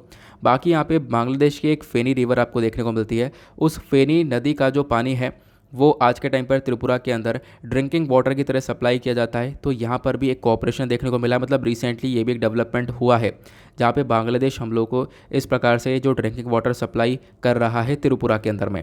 उसके बाद और क्या कोऑपरेशन के बारे में चर्चा की गई है। अब यहाँ पे बोला गया दोनों देशों को फोकस करना चाहिए इन्वेस्टमेंट के ऊपर, कनेक्टिविटी के ऊपर, डेवलपमेंट के ऊपर, कोऑपरेशन के ऊपर, कल्चरल इकॉनमी, एनवायरनमेंट और डिज़ास्टर मैनेजमेंट जैसी चीज़ों के ऊपर अभी भी यहाँ पे फोकस करना ज़रूरी है। अब उसके बाद एक और मुद्दा आता है। मुद्दा ये आता है कि भाई यहाँ पर एक इशू देखने को मिलता है दोनों देशों के बीच में, वो है रोहिंग्या इशू, है ना। बांग्लादेश से बहुत सारे इलीगल माइग्रेंट्स इंडिया में आए हुए हैं। नॉर्थ ईस्टर्न स्टेट्स के अंदर आपको वो बसे हुए देखने को मिलेंगे। तो यहाँ पे एक इशू निकल कर आता है कि भारत के अंदर इशू क्रिएट होता है उससे, जब बहुत सारे माइग्रेंट्स आ जाते हैं तो भारत की डेमोग्राफी यहाँ पर चेंज हो रही है, उस पर्टिकुलर स्टेट की डेमोग्राफी यहाँ पर बदल रही है जिस भी रीजन के अंदर वो माइग्रेंट्स आ गए हैं, ठीक है। तो इस पूरे क्राइसिस को यहाँ पे रिजॉल्व करने के बारे में भी दोनों कंट्रीज़ फोकस कर रही हैं। उसके बाद कोविड-19 के टाइम पर मैंने आपको बता दिया कि बांग्लादेश की हमने कितनी मदद करी। इनफैक्ट बांग्लादेश को हमने एक कोलैबोरेशन ऑफर किया कि भाई वैक्सीन प्रोडक्शन में आप हमारे साथ पार्टनरशिप भी कर सकते हो। तो ये तो हुए रिलेशंस, तो आप कहोगे काफ़ी अच्छे रिलेशंस है, ठीक है। अब बात करते हैं दोनों कंट्रीज़ के बीच में विवाद किस किस चीज़ को लेकर है, डिस्प्यूट किस किस चीज़ को लेकर है। डिस्प्यूट सबसे पहला आता है वाटर शेयरिंग को लेकर। तीस्ता रिवर का विवाद आप लोगों को अभी दोनों कंट्रीज़ के बीच में देखने को मिलेगा, ठीक है। फिर उसके बाद यहाँ पर एक विवाद देखने को मिल जाता है एनआरसी का, ठीक है। असम के अंदर एनआरसी को लागू किया गया जिसकी वजह से बांग्लादेश काफ़ी नाराज़ हुआ। बांग्लादेश बोलता है कि हाँ जो बांग्लादेशीज़ हैं उनको, जो इलीगल बांग्लादेशीज़ हैं उनको निकाल दिया जाएगा, ठीक है, इस एनआरसी के थ्रू। तो वो बहुत सारी चीज़ें ये देखने को मिलती हैं, इसकी वजह से यहाँ पे बांग्लादेश एनआरसी का अगेंस्ट में खड़ा हुआ। उसके बाद करंट टाइम पे एक सबसे बड़ा कंसर्न या सबसे बड़ी प्रॉब्लम यह है कि बांग्लादेश चाइना का जो ये प्रोजेक्ट है बेल्ट एंड रोड इनिशिएटिव, इसका एक्टिव पार्टनर है जिसका पूरी तरह से भारत विरोध करता है। ठीक है, तो उसका ये हिस्सा देखने को मिलेगा। प्लस रिसेंटली हमने देखा कि बांग्लादेश बहुत सारा हेल्प ले रहा है चाइना से। चाइना की जो एक तरीके से आप कह सकते हो सबमरीन्स वगैरह हैं वो सब यहाँ पर परचेज़ की जा रही हैं बांग्लादेश के थ्रू। तो ये यहाँ पर इश्यूज़ देखने को मिल जाता है दोनों कंट्रीज़ के रिलेशंस में। ठीक है, तो दोनों ही एस्पेक्ट को लेकर चलना है। एक तरफ रिलेशन अच्छे भी हैं तो वहाँ पे कंसर्न्स क्या हैं वो भी आपको पता होने चाहिए। क्लियर हुआ? आगे चलते हैं नेक्स्ट आर्टिकल की तरफ। नाउ अगला आर्टिकल हमारा जीएस पेपर 3 इकोनॉमी के पॉइंट ऑफ व्यू से इंपॉर्टेंट है। देखो यार वीडियो थोड़ा सा लेंदी हो जाता है, कोई बात नहीं, बट आपके लिए सारी चीज़ें कवर की जा रही हैं, क्योंकि बहुत सारे वीडियोस होते हैं जहाँ पे सिर्फ टेक्स्ट और कॉन्टेक्स्ट मिलता है आपको, या फिर बहुत सारे वीडियोस में सिर्फ एडिटोरियल मिलता है, या फिर कोई वीडियो होता है जहाँ पे सिर्फ आर्टिकल्स मिलते हैं। लेकिन मैं यहाँ पे आपको पूरा कंप्लीट मतलब कंप्लीट न्यूज़पेपर एनालिसिस प्रोवाइड करवा रहा हूँ। सारे जितने छोटे आर्टिकल्स हैं इंपॉर्टेंट है, सिलेबस से रिलेट करके अलग से आपको इन्फॉर्मेशन, एक्स्ट्रा इन्फॉर्मेशन देकर, plus editorial discussion, plus text और कॉन्टेक्स्ट, सारी चीज़ों को कवर करवाता हूँ। तो इसी वजह से यहाँ पर थोड़ा सा टाइम लग जाता है, आप भी देख पा रहे होंगे, क्योंकि कोई एक्स्ट्रा बात मैं करता भी नहीं वीडियो के अंदर, लगातार मैं यहाँ पर कवर करते रहता हूँ चीज़ों को। ठीक है, कभी कभी हो गया कोई इन्फॉर्मेशन देनी हुई तो उसमें ही यहाँ पर मैं कुछ बोलता हूँ, जैसे आज मैं यहाँ पर बोल रहा हूँ, तो इसी वजह से वीडियो थोड़ा सा लेंथी हो जाता है। अदरवाइज़ यहाँ पर आपको बेनिफिट ही मिलेगा, काफ़ी सारी इन्फॉर्मेशन आपको मिल जाती है। जैसे अभी हमने ये सारी इन्फॉर्मेशन कवर करी है तो थोड़ा सा टाइम कंज्यूमिंग होता है डेफिनेटली, मुझे भी यहाँ पर थोड़ा सा मेहनत लग जाता है, बट आपको ये हेल्प करेगा, ये गारंटी के साथ मैं बोलता हूँ। नेक्स्ट आर्टिकल, यहाँ पे बात की गई एम्प्लॉयमेंट के बारे में। तो सेंटर्स एम्प्लॉयमेंट सर्वे के थ्रू बताया गया कि भाई यहाँ पर एडिशनल 4 लाख जॉब यानी नौकरियाँ देखने को मिली हैं। तो ओवर 4 लाख जॉब्स यहाँ पर क्रिएट करी गई हैं लगभग 9 सेक्टर के अंदर में। 9 सेक्टर वो कौन कौन से हैं? तो वो है मैन्युफैक्चरिंग, एजुकेशन, आईटी, उसके बाद BPO, business process outsourcing, then उसके बाद यहाँ पर health, trade, transport, financial services, restaurant और कंस्ट्रक्शन। तो यहाँ पे आप देख पाओगे ये 9 सेक्टर हैं जहाँ पे अभी रोज़गार को जनरेट किया गया है, और बोला गया यहाँ पे लगभग 4 लाख जॉब को क्रिएट किया गया है इन 9 सेक्टर के अंदर में। ये जो जॉब्स हैं ये अक्टूबर से दिसंबर के बीच में क्रिएट करी गई हैं, और ये इन्फॉर्मेशन दी गई है labour and employment ministry third quarterly economy employment survey के थ्रू। ठीक है, इसको हम लोग QES बोलते हैं। तो क्वार्टरली एम्प्लॉयमेंट सर्वे ने ये सारी इन्फॉर्मेशन दी है, जिसको अभी थर्सडे में रिलीज़ किया गया, जिसने हम लोग को ये सारी बातें बताई हैं। बाकी कितने कितने प्रतिशत कौन कौन से सेक्टर में जॉब इंक्रीज़ हुई है या क्रिएट करी गई है वो इन्फॉर्मेशन दी गई है, इसको बिल्कुल मत पढ़ना, यहाँ पे टाइम वेस्ट होगा बिल्कुल। ठीक है, तो हमने 9 सेक्टर्स के बारे में पढ़ लिया। अब जो ये 9 सेक्टर्स हैं यहाँ पर आप देख पाओगे इंडिया का जो एम्प्लॉयमेंट है, जो रोज़गार है, वो 85% तक एम्प्लॉयमेंट यहीं से कवर हो रहा है, और इसी के अंदर हम लोगों ने अभी और भी जॉब्स को क्रिएट किया। तो यहाँ पे एम्प्लॉयमेंट और अनएम्प्लॉयमेंट के बारे में चर्चा की जा रही है। तो एम्प्लॉयमेंट तो आपको पता है, लेकिन इंडिया के अंदर प्रॉब्लम क्या है? प्रॉब्लम अभी भी अनएम्प्लॉयमेंट है, जो बेरोज़गारी है वो भी यहाँ पर एक बहुत बड़ी प्रॉब्लम देखने को मिल जाती है। तो अनएम्प्लॉयमेंट के बारे में आपको पता होना चाहिए, मेंस के पर्सपेक्टिव से तैयार रखना। देखो यूपीएससी ने 2013 में अनएम्प्लॉयमेंट को लेकर एक क्वेश्चन पूछा था, इस क्वेश्चन को आपको सॉल्व करना है, लेकिन उससे पहले मैं आप लोगों को इस डेटा को बताता हूँ कि आखिरकार क्वेश्चन में क्या है। ठीक है, पहले मैं आप लोगों को अनएम्प्लॉयमेंट के बारे में बताता हूँ कि भारत में अनएम्प्लॉयमेंट जो है एक प्रॉब्लम है। यहाँ पे अगर हम लोग बात करें एम्प्लॉयमेंट तो एक अच्छी बात है, बट अनएम्प्लॉयमेंट जो है एक प्रॉब्लम देखने को मिल जाती है। तो इसको जीएस पेपर 3 से रिलेट कर पाओगे। हमारे सिलेबस के अंदर टॉपिक हैं growth, development, poverty, education and employment, ये सारे टॉपिक हमारे सिलेबस के अंदर है। तो अनएम्प्लॉयमेंट का मतलब क्या होता है? जब एक व्यक्ति नौकरी ढूंढ रहा है लेकिन उसको नौकरी नहीं मिल रही है, तो वो क्या कहलाती है? बेरोज़गारी। तो इंडिया के अंदर ये भी काफ़ी ज़्यादा आपको देखने को मिलता है। नाउ अगर हम लोग बात करें अनएम्प्लॉयमेंट के बारे में, तो अनएम्प्लॉयमेंट के अलग अलग प्रकार होते हैं। ठीक है, टाइप्स होते हैं। तो वो टाइप्स के अंदर सबसे पहला प्रकार होता है डिस्गाइज्ड अनएम्प्लॉयमेंट। इंपॉर्टेंट है, इसी को लेकर क्वेश्चन पूछा गया था। डिस्गाइज्ड अनएम्प्लॉयमेंट का मतलब ये बेसिकली एक ऐसा तरीका होता है जहाँ पर बहुत सारे लोग काम कर रहे होते हैं, हालांकि ज़रूरत नहीं है। एग्जाम्पल के तौर पर समझते हैं, ये एग्रीकल्चरल लैंड है, यहाँ पर एक जगह है, एक खेती है, यहाँ पर एक खेत है जिसके अंदर खेती की जा रही है, और लगभग यहाँ पर आप कह सकते हो कि 3 लोग काम कर रहे हैं। अब इसके अंदर एक को और लगा दिया गया कि भाई चलो तुम भी काम कर लो इसके अंदर, लेकिन ध्यान रखना ये 3 लोग मिलकर इस पूरे खेत को आराम से हार्वेस्ट कर सकते हैं, आराम से फसल की कटाई कर सकते हैं। इन तीनों के अलावा किसी चौथे व्यक्ति की ज़रूरत बिल्कुल भी नहीं है, कदापि यहाँ पे चौथे व्यक्ति की ज़रूरत नहीं पड़नी है। लेकिन क्या होगा, ज़बरदस्ती चौथे व्यक्ति को भी यहाँ पे रख दिया गया। अब वो भी काम कर रहा है, हालांकि वही काम 3 जने कर सकते हैं, लेकिन चौथे ने यहाँ पर मिलकर काम किया। इससे क्या हुआ, ये जो व्यक्ति है ना, ये डिस्गाइज्ड अनएम्प्लॉयमेंट की कैटेगरी के अंदर आएगा, मतलब ये भी बेरोज़गार ही है। ठीक है, ये जो डिस्गाइज्ड अनएम्प्लॉयमेंट है खासकर हम लोगों को एग्रीकल्चर और अनऑर्गेनाइज सेक्टर के अंदर देखने को मिल जाता है। फिर उसके बाद डिसगाइज्ड अनएम्प्लॉयमेंट के बाद दूसरा आता है सीजनल अनएम्प्लॉयमेंट। सीजनल अनएम्प्लॉयमेंट मतलब जैसे जैसे सीज़न होता है उसके हिसाब से एम्प्लॉयमेंट यानी रोज़गार मिलता है। देखो यहाँ पे सीज़न आया, सीज़न के हिसाब से यहाँ पर चीज़ें बदल जाती हैं, आपको पता है। एग्जाम्पल के तौर पे समझते हैं एक और। देखो मान लो एक दुकान है, अब वो जो दुकान है उसके पास इलेक्ट्रॉनिकल गैजेट्स मिल रहे हैं, लेकिन सिर्फ यहाँ पे वो गैजेट्स मिल रहे हैं जैसे कि जो गर्मियों में काम करेंगे। सपोज़ करते वैसे आज के टाइम पर सारे गैजेट्स मिलते हैं जो कि ठंडियों गर्मियों दोनों में काम करते हैं, बट उसके दुकान पे कुछ ऐसी चीज़ें मिल रही हैं जो कि सिर्फ और सिर्फ गर्मियों में काम करती हैं, जैसे कि कूलर, एसी, फ्रिज, ये सारी चीज़ें मिल रही हैं। तो क्या उसका धंधा ठंडियों में चलेगा? नहीं चलेगा, ठीक है, क्योंकि ठंडियों में कौन खरीद रहा है कूलर, एसी, फ्रिज। तो वो सीज़न वाइज यहाँ पर चीज़ें बदल जाती है। हालांकि यहाँ पर उसके पास सारा सामान है, बट मैं एग्जाम्पल के तौर पे आप लोग को बता रहा हूँ। क्लियर हुआ? फिर उसके बाद यहाँ पर हमारा आता है स्ट्रक्चरल अनएम्प्लॉयमेंट, तीसरा प्रकार का।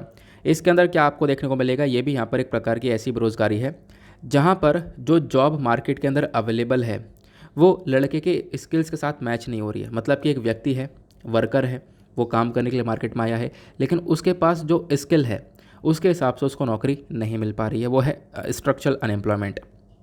उसके बाद यहाँ पे आप देख पाओगे एक आता है टेक्नोलॉजिकल अनएम्प्लॉयमेंट। इसका मतलब लोगों की जॉब चली जाती है जब जैसे टेक्नोलॉजी के अंदर चेंजेस आते हैं। 2016 के अंदर बताया गया, जो वर्ल्ड बैंक डेटा है वो ये बोलता है कि बहुत सारे लोगों की नौकरी गई हैं जैसे जैसे जैसे टेक्नोलॉजी डेवलप हुई है। अब टेक्नोलॉजी डेवलप होगी, वो लोग पहले सिंपल काम कर रहे थे, अब टेक्नोलॉजी डेवलप हुई तो बेसिकली यहाँ पर उनको साथ में अपडेट होना होगा, लेकिन वो अपडेट नहीं हो पा रहे हैं तो उनको जॉब खोनी पड़ जाती है। तो ये टेक्नोलॉजिकल अनएम्प्लॉयमेंट हो गया। आगे बात करते हैं। उसके बाद आता है फ्रिक्शनल अनएम्प्लॉयमेंट। फ्रिक्शनल अनएम्प्लॉयमेंट थोड़ा इंटरेस्टिंग है। यहाँ पे क्या होता है, मान लो एक जगह पर ये व्यक्ति काम कर रहा है, ठीक है। अब इसने सोचा मुझे यहाँ से जो है जॉब छोड़ देनी चाहिए, क्विट कर देनी चाहिए। इसने जॉब छोड़ दी और जाके दूसरी जगह पर काम करने लगा, लेकिन एकदम से नहीं गया।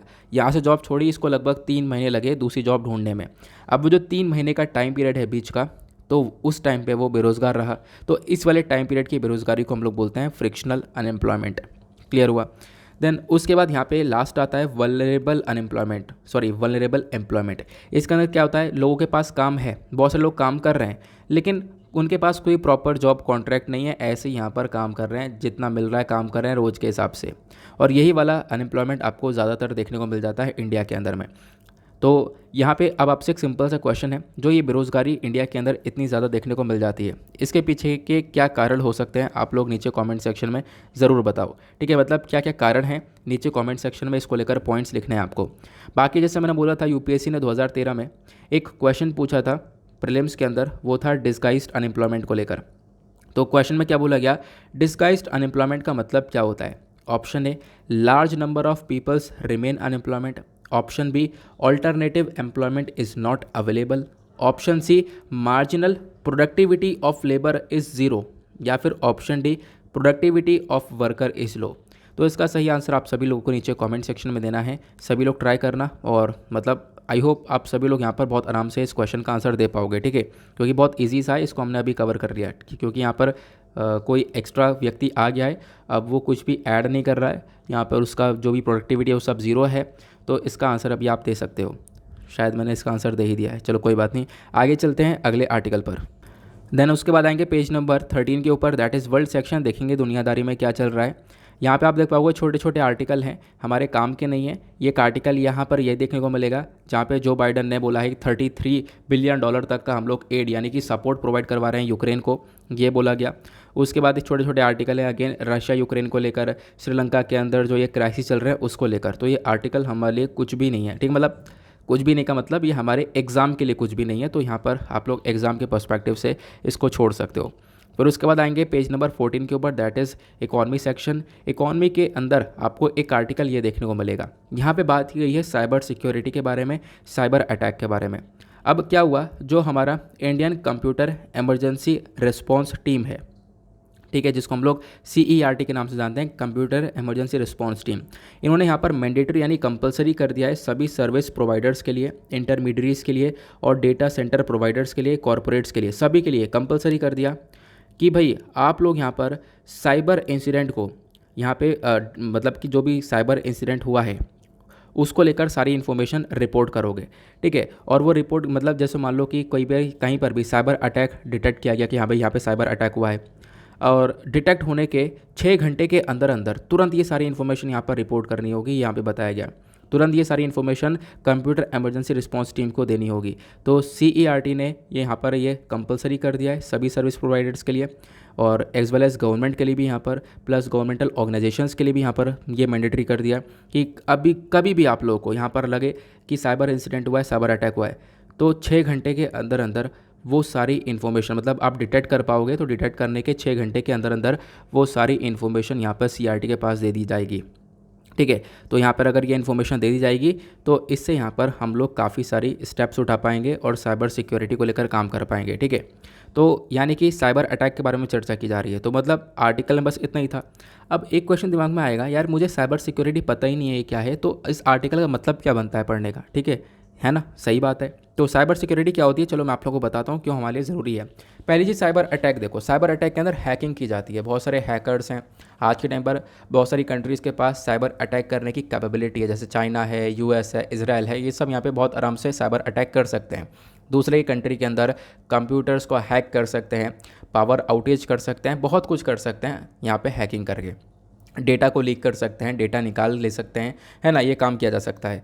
तो इसी के लिए हम लोग को साइबर सिक्योरिटी की आवश्यकता होती है। तो साइबर सिक्योरिटी क्या करेगा, इन्हीं अटैक से हमें बचाएगा, हमारी जासूसी करने से बचाएगा, क्योंकि कोई दूसरा व्यक्ति जासूसी भी कर सकता है, तो इसी को हम लोग साइबर सिक्योरिटी बोलते हैं। तो आज के टाइम पर ये साइबर सिक्योरिटी काफ़ी ज़रूरतमंद हो चुकी है। ज़रूरतमंद इसलिए हो चुकी है क्योंकि इस खेल में सारी कंट्रीज़ उतर चुकी हैं, UK, China, Russia, Israel, US, इन सारी कंट्रीज़ के पास में पूरी कैपेबिलिटी है, पूरी ताकत है, ये साइबर वॉरफेयर कर सकते हैं, ये लड़ सकते हैं।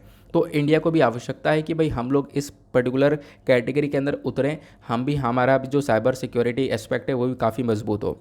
उसके बाद हमने ये देखा कि कोरोना के बाद जो सिचुएशन है वो काफ़ी बदल सी गई, चीज़ें डिजिटाइज हो गई हैं, डिजिटल वे में सारी चीज़ें चल रही हैं, और इसकी वजह से यहाँ पे साइबर अटैक बढ़ते हुए नजर आए।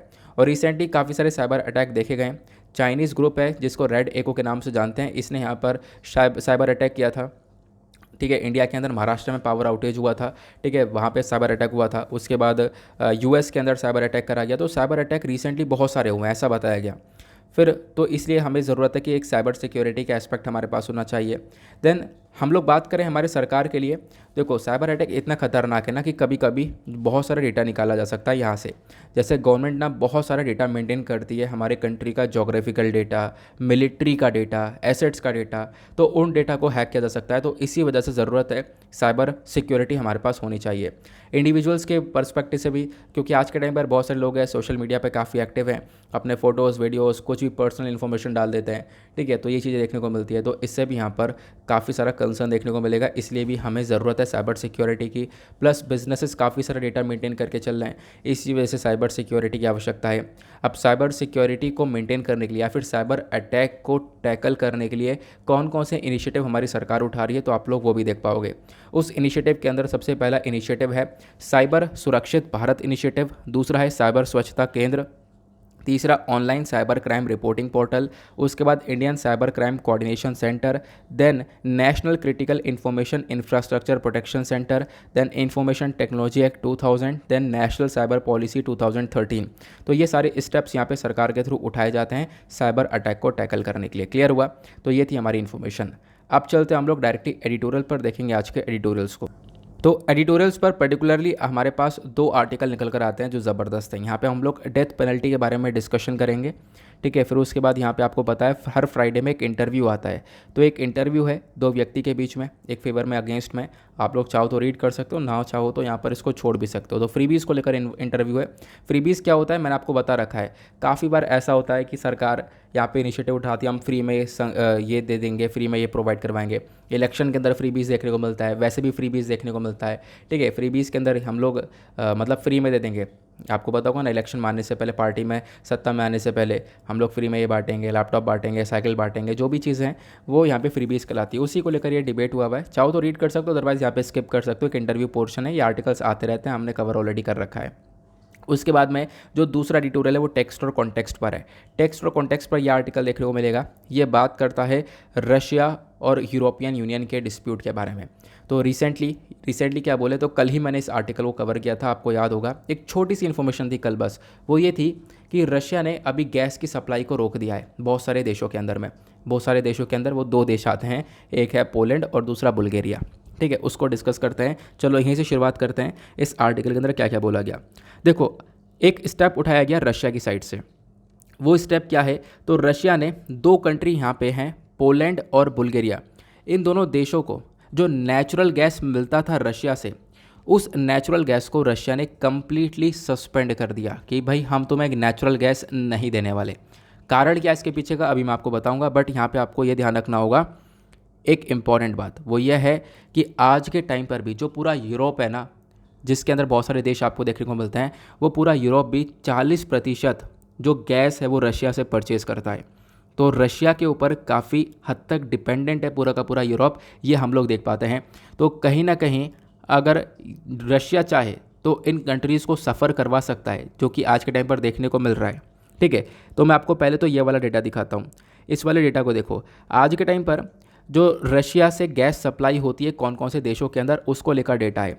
तो 2020 के अंदर ये कौन कौन सी यूरोपियन उनकी कंट्रीज़ है जो रशिया से गैस लेती हैं। फिनलैंड रशिया से 94% गैस की सप्लाई करवाता है, मतलब कि गैस लेता है।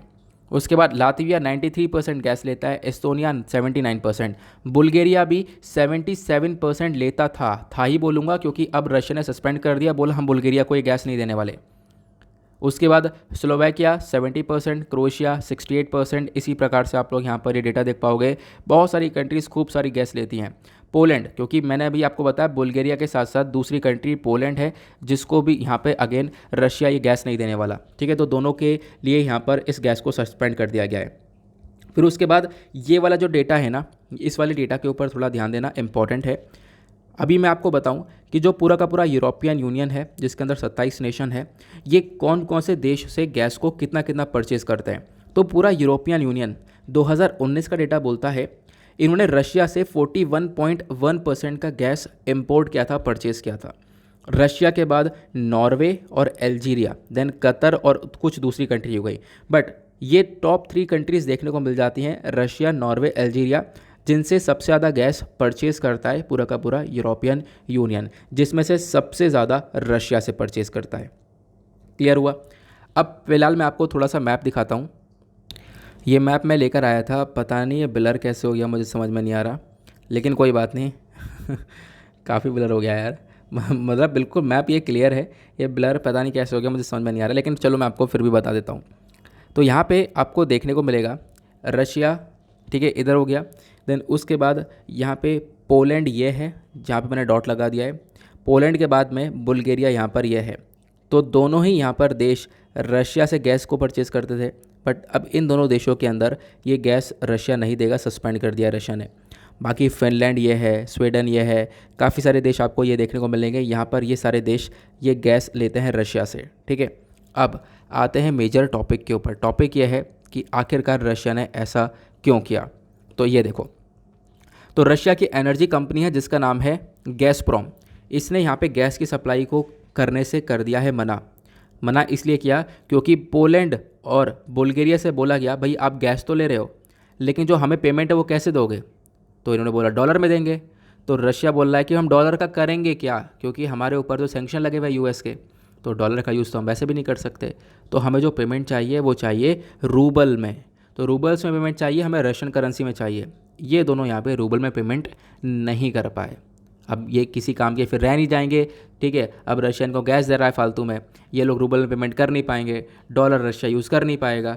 तो इसकी वजह से यहाँ पर क्या हो गया, इन दोनों कंट्रीज़ को कम्प्लीटली सस्पेंड कर दिया, भाई आपको हम गैस ही सप्लाई नहीं करने वाले। ये एक रीज़न है। इसके बाद यहाँ पर कुछ और रीज़न्स भी है, वो भी यहाँ मैं आप लोगों को बताऊँगा। ठीक है, आपने क्लियर किया ये क्या हो गया, आगे बढ़ते हैं। देन उसके बाद यहाँ पर क्या मेंशन किया गया, how will the stoppage of gas supply affect Poland and Bulgaria. दूसरा क्वेश्चन ये उठता है, अब पोलैंड और बुल्गारिया दोनों में गैस की सप्लाई नहीं पहुँचेगी तो यहाँ पर इनके अंदर क्या होगा। तो देखो, इन कंट्री को बुरी तरह से सफ़र करना होगा, यहाँ पर ये डेफिनेटली देखने को मिलेगा, जिसमें से पोलैंड ज़्यादा सफ़र नहीं करने वाला। पोलैंड यहाँ पर 40% तक नेचुरल गैस रशिया से परचेज़ करता था, बट पिछले काफ़ी सालों से पोलैंड अपना जुगाड़ फांस के चल रहा है, दूसरे कंट्री से भी यहाँ पर गैस को परचेज़ करने में लगा हुआ था। तो पोलैंड को कोई दिक्कत ज़्यादा होगी नहीं, पोलैंड यहाँ पर दूसरी तरफ शिफ्ट हो जाएगा। लेकिन बुल्गारिया को दिक्कत होने वाली है। बुल्गारिया 77% तक यहाँ पर नेचुरल गैस को लेता है रशिया से, तो सबसे बड़ी प्रॉब्लम यहाँ पर इसको होगी, क्योंकि इसके पास प्रॉपर ऑल्टरनेटिव नहीं है। लेकिन बुल्गारिया ने ये भी बोला हमारे पास 1 महीने का रिजर्व रखा हुआ है, 1 महीने तक यूज़ कर सकते हैं, लेकिन हमें अर्जेंटली एक ऑल्टरनेटिव की आवश्यकता है। अगर हमें ऑल्टरनेटिव नहीं मिला तो हमारे देश के अंदर इन्फ्लेशन जैसे क्राइसिस चालू हो जाएंगे। क्लियर हुआ। अब नेक्स्ट क्वेश्चन, रशिया ने पोलैंड और बुल्गारिया को क्यों टारगेट किया? ये मैंने आपको स्टार्टिंग बताया क्योंकि उन्होंने पेमेंट रूबल में नहीं करी है। लेकिन उसके साथ साथ यहाँ पे कुछ और भी चीज़ें, कुछ और चीज़ें ये हैं कि आज के टाइम पर जो रशिया यूक्रेन का वॉर है, इसमें यूक्रेन को ये पोलैंड और बुल्गारिया दोनों सपोर्ट कर रहे हैं।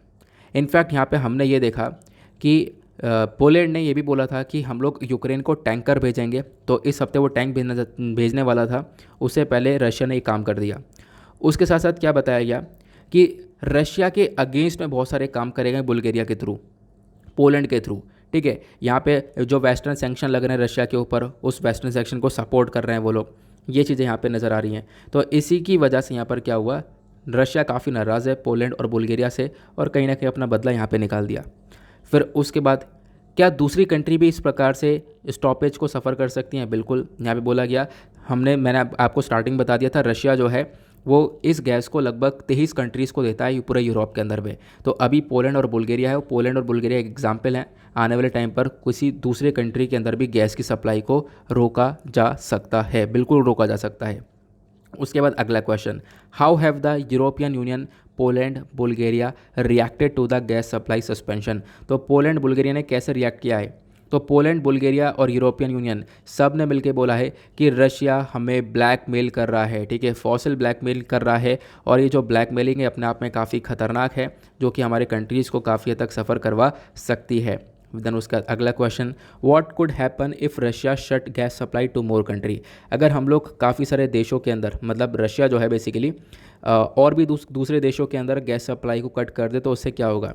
तो इससे यहाँ पे बताया गया क्राइसिस क्रिएट होंगे, इकोनॉमी डैमेज होगी, इन्फ्लेशन बढ़ेगा, ठीक है, एनर्जी क्राइसिस चालू हो जाएंगे इन कंट्रीज़ के अंदर में। तो ये 3 चीज़ें यहाँ पर देखने को मिल जाती हैं। उसके बाद अगला क्वेश्चन यहाँ पर दिया गया, what has been the European Union strategy to reduce dependence on Russian gas?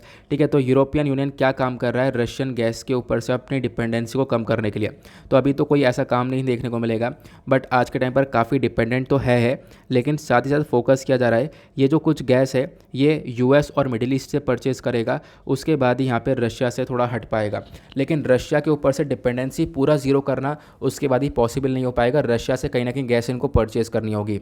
अगर ये रशिया से गैस परचेज़ नहीं करेंगे तो इनके कंट्री में ये अमेरिका और मिडिल ईस्ट से गैस मिलेगी, और वो गैस बहुत ज़्यादा महंगी है as compare to the Russian gas. तो इनके कंट्री के अंदर डेफिनेटली काफ़ी सारी प्रॉब्लम्स देखने को मिल सकती हैं, ये यहाँ पर इस आर्टिकल के अंदर बताया गया।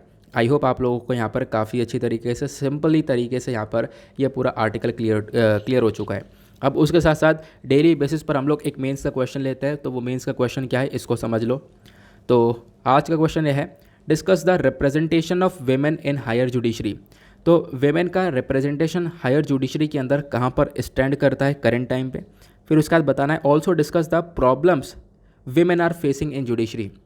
जो हमारी वीमेंस हैं वो जुडिशरी सेक्टर के अंदर क्या क्या प्रॉब्लम्स फेस कर रही है, नीचे कमेंट सेक्शन में आप लोगों को ये इस क्वेश्चन का आंसर देना है। ठीक है, मैंने पहले पढ़ा रखा है इसके बारे में, तो आप लोग इसका आंसर दे सकते हो, कमेंट सेक्शन में दे सकते हो, टाइप कर सकते हो। अदरवाइज़ अपना आराम से यहाँ पर पेपर कॉपी जो भी है उस पर आराम से लिखो, और लिखने के बाद टेलीग्राम पर जाना, सर्च बॉक्स में टाइप करना दीपक यादव एजुकेशन, आपके सामने एक चैनल निकल कर आएगा मेंस आंसर राइटिंग वाला, उस पर आप क्लिक करोगे, वहाँ पे आपको क्वेश्चन मिलेगा, नीचे कमेंट लिखा हुआ होगा, वहाँ पे आप लोग अपने आंसर को पोस्ट कर सकते हो। वहाँ पे डेली बेसिस पर बहुत सारे लोग आंसर लिख रहे हैं और एक दूसरे के आंसर को रिव्यू कर रहे हैं, तो आप लोग भी जाकर ये काम कर सकते हो। ओके, तो नेक्स्ट एडिटोरियल, अगले एडिटोरियल के अंदर डेथ पेनल्टी के बारे में चर्चा की गई है। डेथ पेनल्टी के बारे में, फेवर अगेंस्ट के बारे में डिस्कशन किया गया, अलग अलग केसेस के बारे में चर्चा की गई है। तो चलो मैं आपको समझाता हूँ आखिरकार ये डेथ पेनल्टी क्या है और क्या क्या इश्यूज डेथ पेनल्टी को लेकर देखने को मिल जाते हैं। ठीक है, तो इस आर्टिकल को सिंपली आप लोग जीएस पेपर 2 से रिलेट कर पाओगे। जीएस पेपर 2 के अंदर हमारा टॉपिक आता है जुडिशरी का, उसके बाद गवर्नमेंट पॉलिसीज़ इंटरवेंशंस, ठीक है, और डेथ पेनल्टी डायरेक्टली यहाँ पे मेंशन भी है। तो डेथ पेनल्टी के बारे में बात करें तो यानी कि मौत की सज़ा देना, कैपिटल पनिशमेंट भी हम लोग इसको बोलते हैं। तो कैपिटल पनिशमेंट, डेथ पेनल्टी एक ही बात है। तो यहाँ पे कोई व्यक्ति है उसको मौत की सज़ा देना, फांसी की सज़ा सुनाना, अगर वो यहाँ पर कोई क्राइम करता है तो वो डेथ पेनल्टी कहलाता है। लेकिन यहाँ पर वो जो क्राइम है वो थोड़ा सीवर क्राइम होता है, जैसे कि मर्डर, रेप, ठीक है, या फिर देशद्रोह के काफ़ी सारे भयंकर क्राइम्स होते हैं, या फिर इसी प्रकार के कुछ भयंकर क्राइम्स है, उसके बेसिस पर ये डेथ पेनल्टी दी जाती है। डेथ पेनल्टी अपने आप में एक हाईएस्ट पेनल्टी मानी जाती है, इससे मौत के ऊपर से और कौन सी सज़ा मिल सकती है, ठीक है। अब जो ये डेथ पेनल्टी है ये हम लोग देख पाते हैं ज़्यादातर ये पनिशमेंट दी जाती है वर्स्ट क्राइम के लिए, जो 72 क्राइम है उसी के लिए पनिशमेंट दी जाती है। लेकिन हम लोग देख पा रहे हैं पिछले कुछ टाइम से डेथ पेनल्टी को लेकर काफ़ी डिबेट होती है। बहुत सारे जो क्रिमिनोलॉजिस्ट हैं, सोशलिस्ट हैं, वो यहाँ पे मांग ये करते हैं कि भाई दुनिया भर में बहुत सारी कंट्रीज़ ने डेथ पेनल्टी को पूरी तरह से अबॉलिश कर दिया, ख़त्म कर दिया है, तो भारत को भी डेथ पेनल्टी ख़त्म कर देनी चाहिए। डेथ पेनल्टी एक सही रास्ता नहीं है, तो लोगों को मौत की सज़ा नहीं देनी चाहिए। ये यहाँ पर काफ़ी सारे लोग इस चीज़ की डिमांड करते हैं।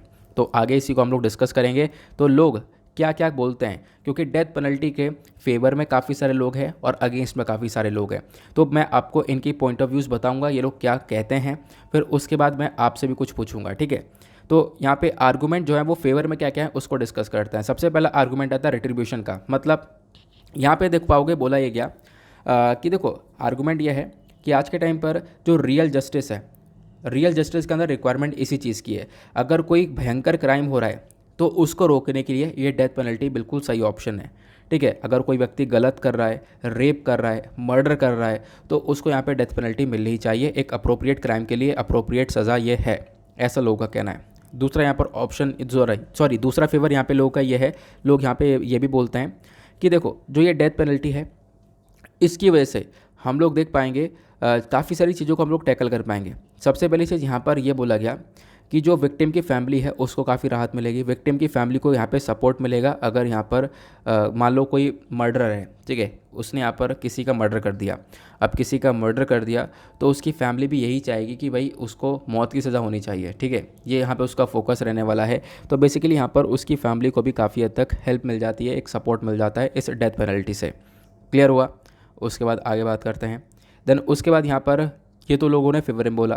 अगेंस्ट में क्या बोलते हैं लोग? अगेंस्ट में सबसे पहला यहाँ पर ऑप्शन बोला गया है डेटरेंस इनइफेक्टिव। मतलब कि आज के टाइम पर जो ये डेथ पेनल्टी है ये इतना इफेक्टिवली काम नहीं कर रही है। जैसे कि एक अच्छा सा एग्जांपल दिया गया, अगर हम लोग बात करें जो डेथ पेनल्टी रेप के केस में दी जा रही है 2013 से यहाँ पर डेथ पेनल्टी दे रहे हैं।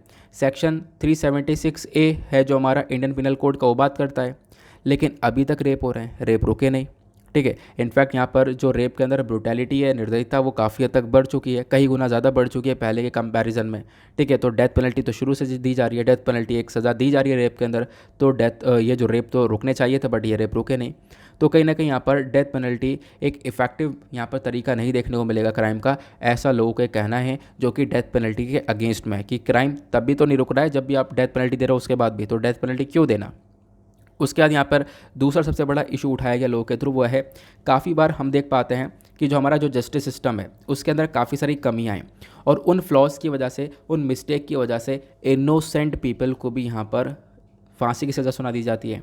तो ये सबसे ज़्यादा आर्गुएबल यहाँ पे आर्गूमेंट है। ये बोला जाता है जो कैपिटल पनिशमेंट है ये कहीं ना कहीं इससे इनोसेंट पीपल भी मारे जाते हैं, इनोसेंट पीपल को मिस्टेकनली यहाँ पर एक तरीके से मौत की सज़ा मिल जाती है। क्लियर हुआ?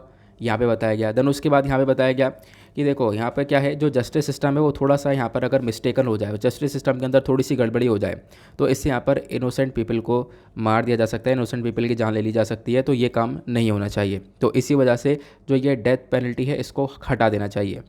और बहुत सारी डेवलप्ड कंट्रीज़ ने अपने देशों के अंदर डेथ पेनल्टी को एबॉलिश कर दिया है, तो हमें भी ये काम करना चाहिए। देन उसके बाद अगला क्वेश्चन निकल कर आता है status of death penalty in Indian context. तो भारत के अंदर डेथ पेनल्टी को लेकर क्या सिनेरियो देखने को मिलता है, इसको डिस्कस करते हैं। देखो एक अमेंडमेंट हुआ था, criminal procedure amendment act CRPC, ये है 1955 का। तो एक अमेंडमेंट यानी एक संशोधन हुआ था। उस संशोधन से पहले जो डेथ पेनल्टी एक रूल हुआ करता था, भाई डेथ पेनल्टी है तो भाई मौत की सज़ा है तो देनी देनी है। और जो लाइफ इम्प्रिजमेंट है, मतलब जो उम्र कैद है, वो एक्सेप्शन हुआ करता था, भाई आप उम्र कैद की सज़ा दे सकते हो या नहीं दे सकते हो आपके ऊपर है, बट डेथ पेनल्टी देनी है। तो पहले एक रूल हुआ करता था, लेकिन होता क्या है बाद में यहाँ पर इसके अंदर अमेंडमेंट होता है 1955 में, इसके अंदर बदलाव होता है।